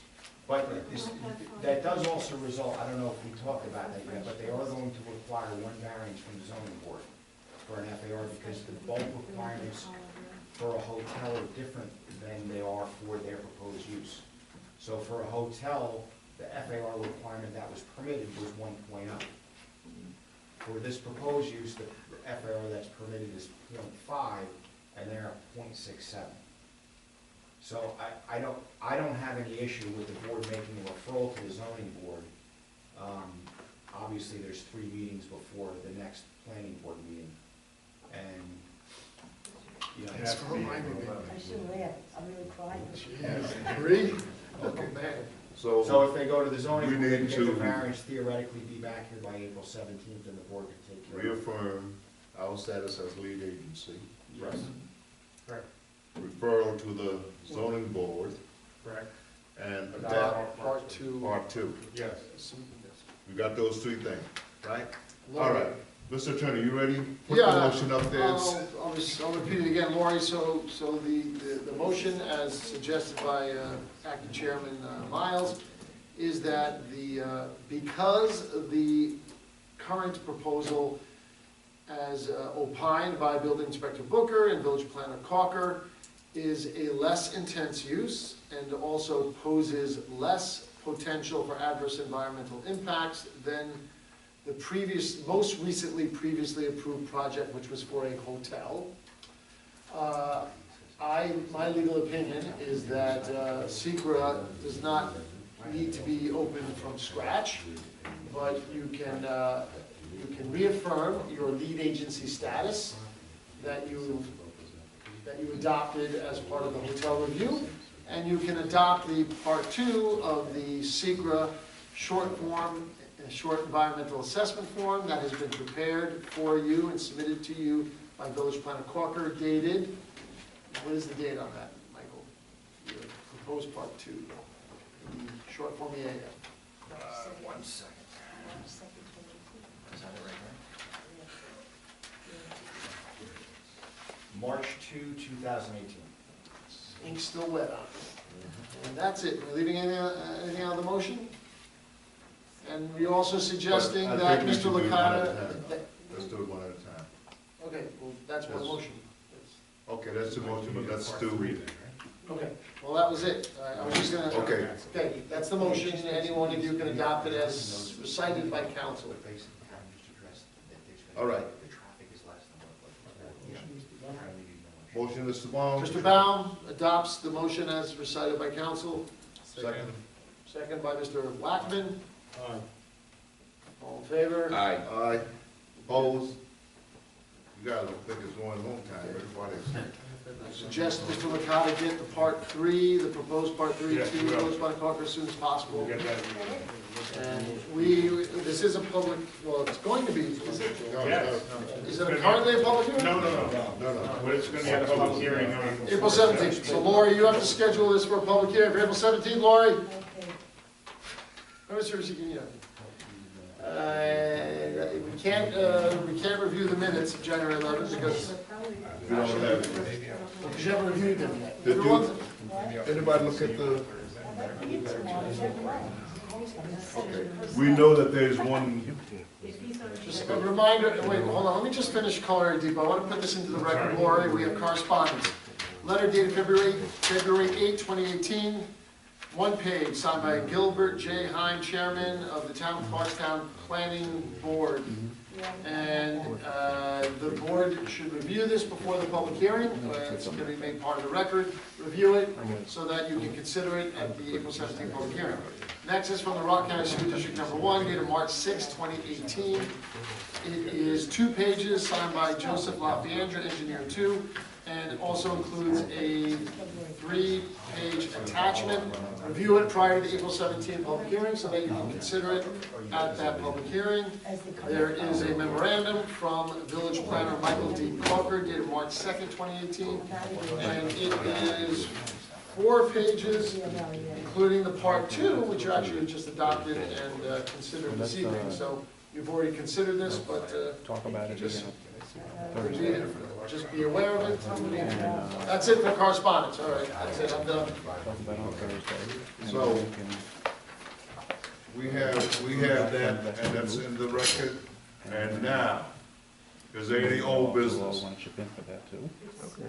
The minutes, January 11th, make sure you read them before the next meeting. January 11th, minutes, you Before I close this, we will look for any direction for the January last month. Right up. apparently there was one already we found. Okay, so,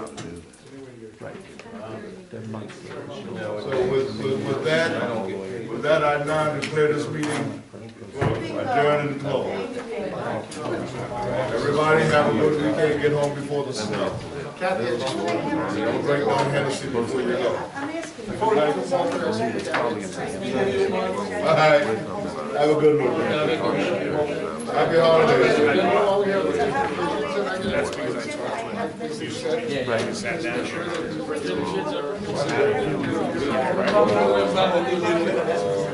That's what you Let's go.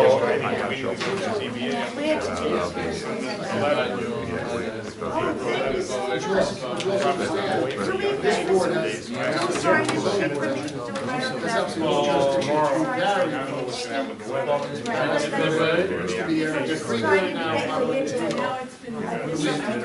You all sign these? Fill them out. There's only one that's not No, that's okay. issuing variances. I have-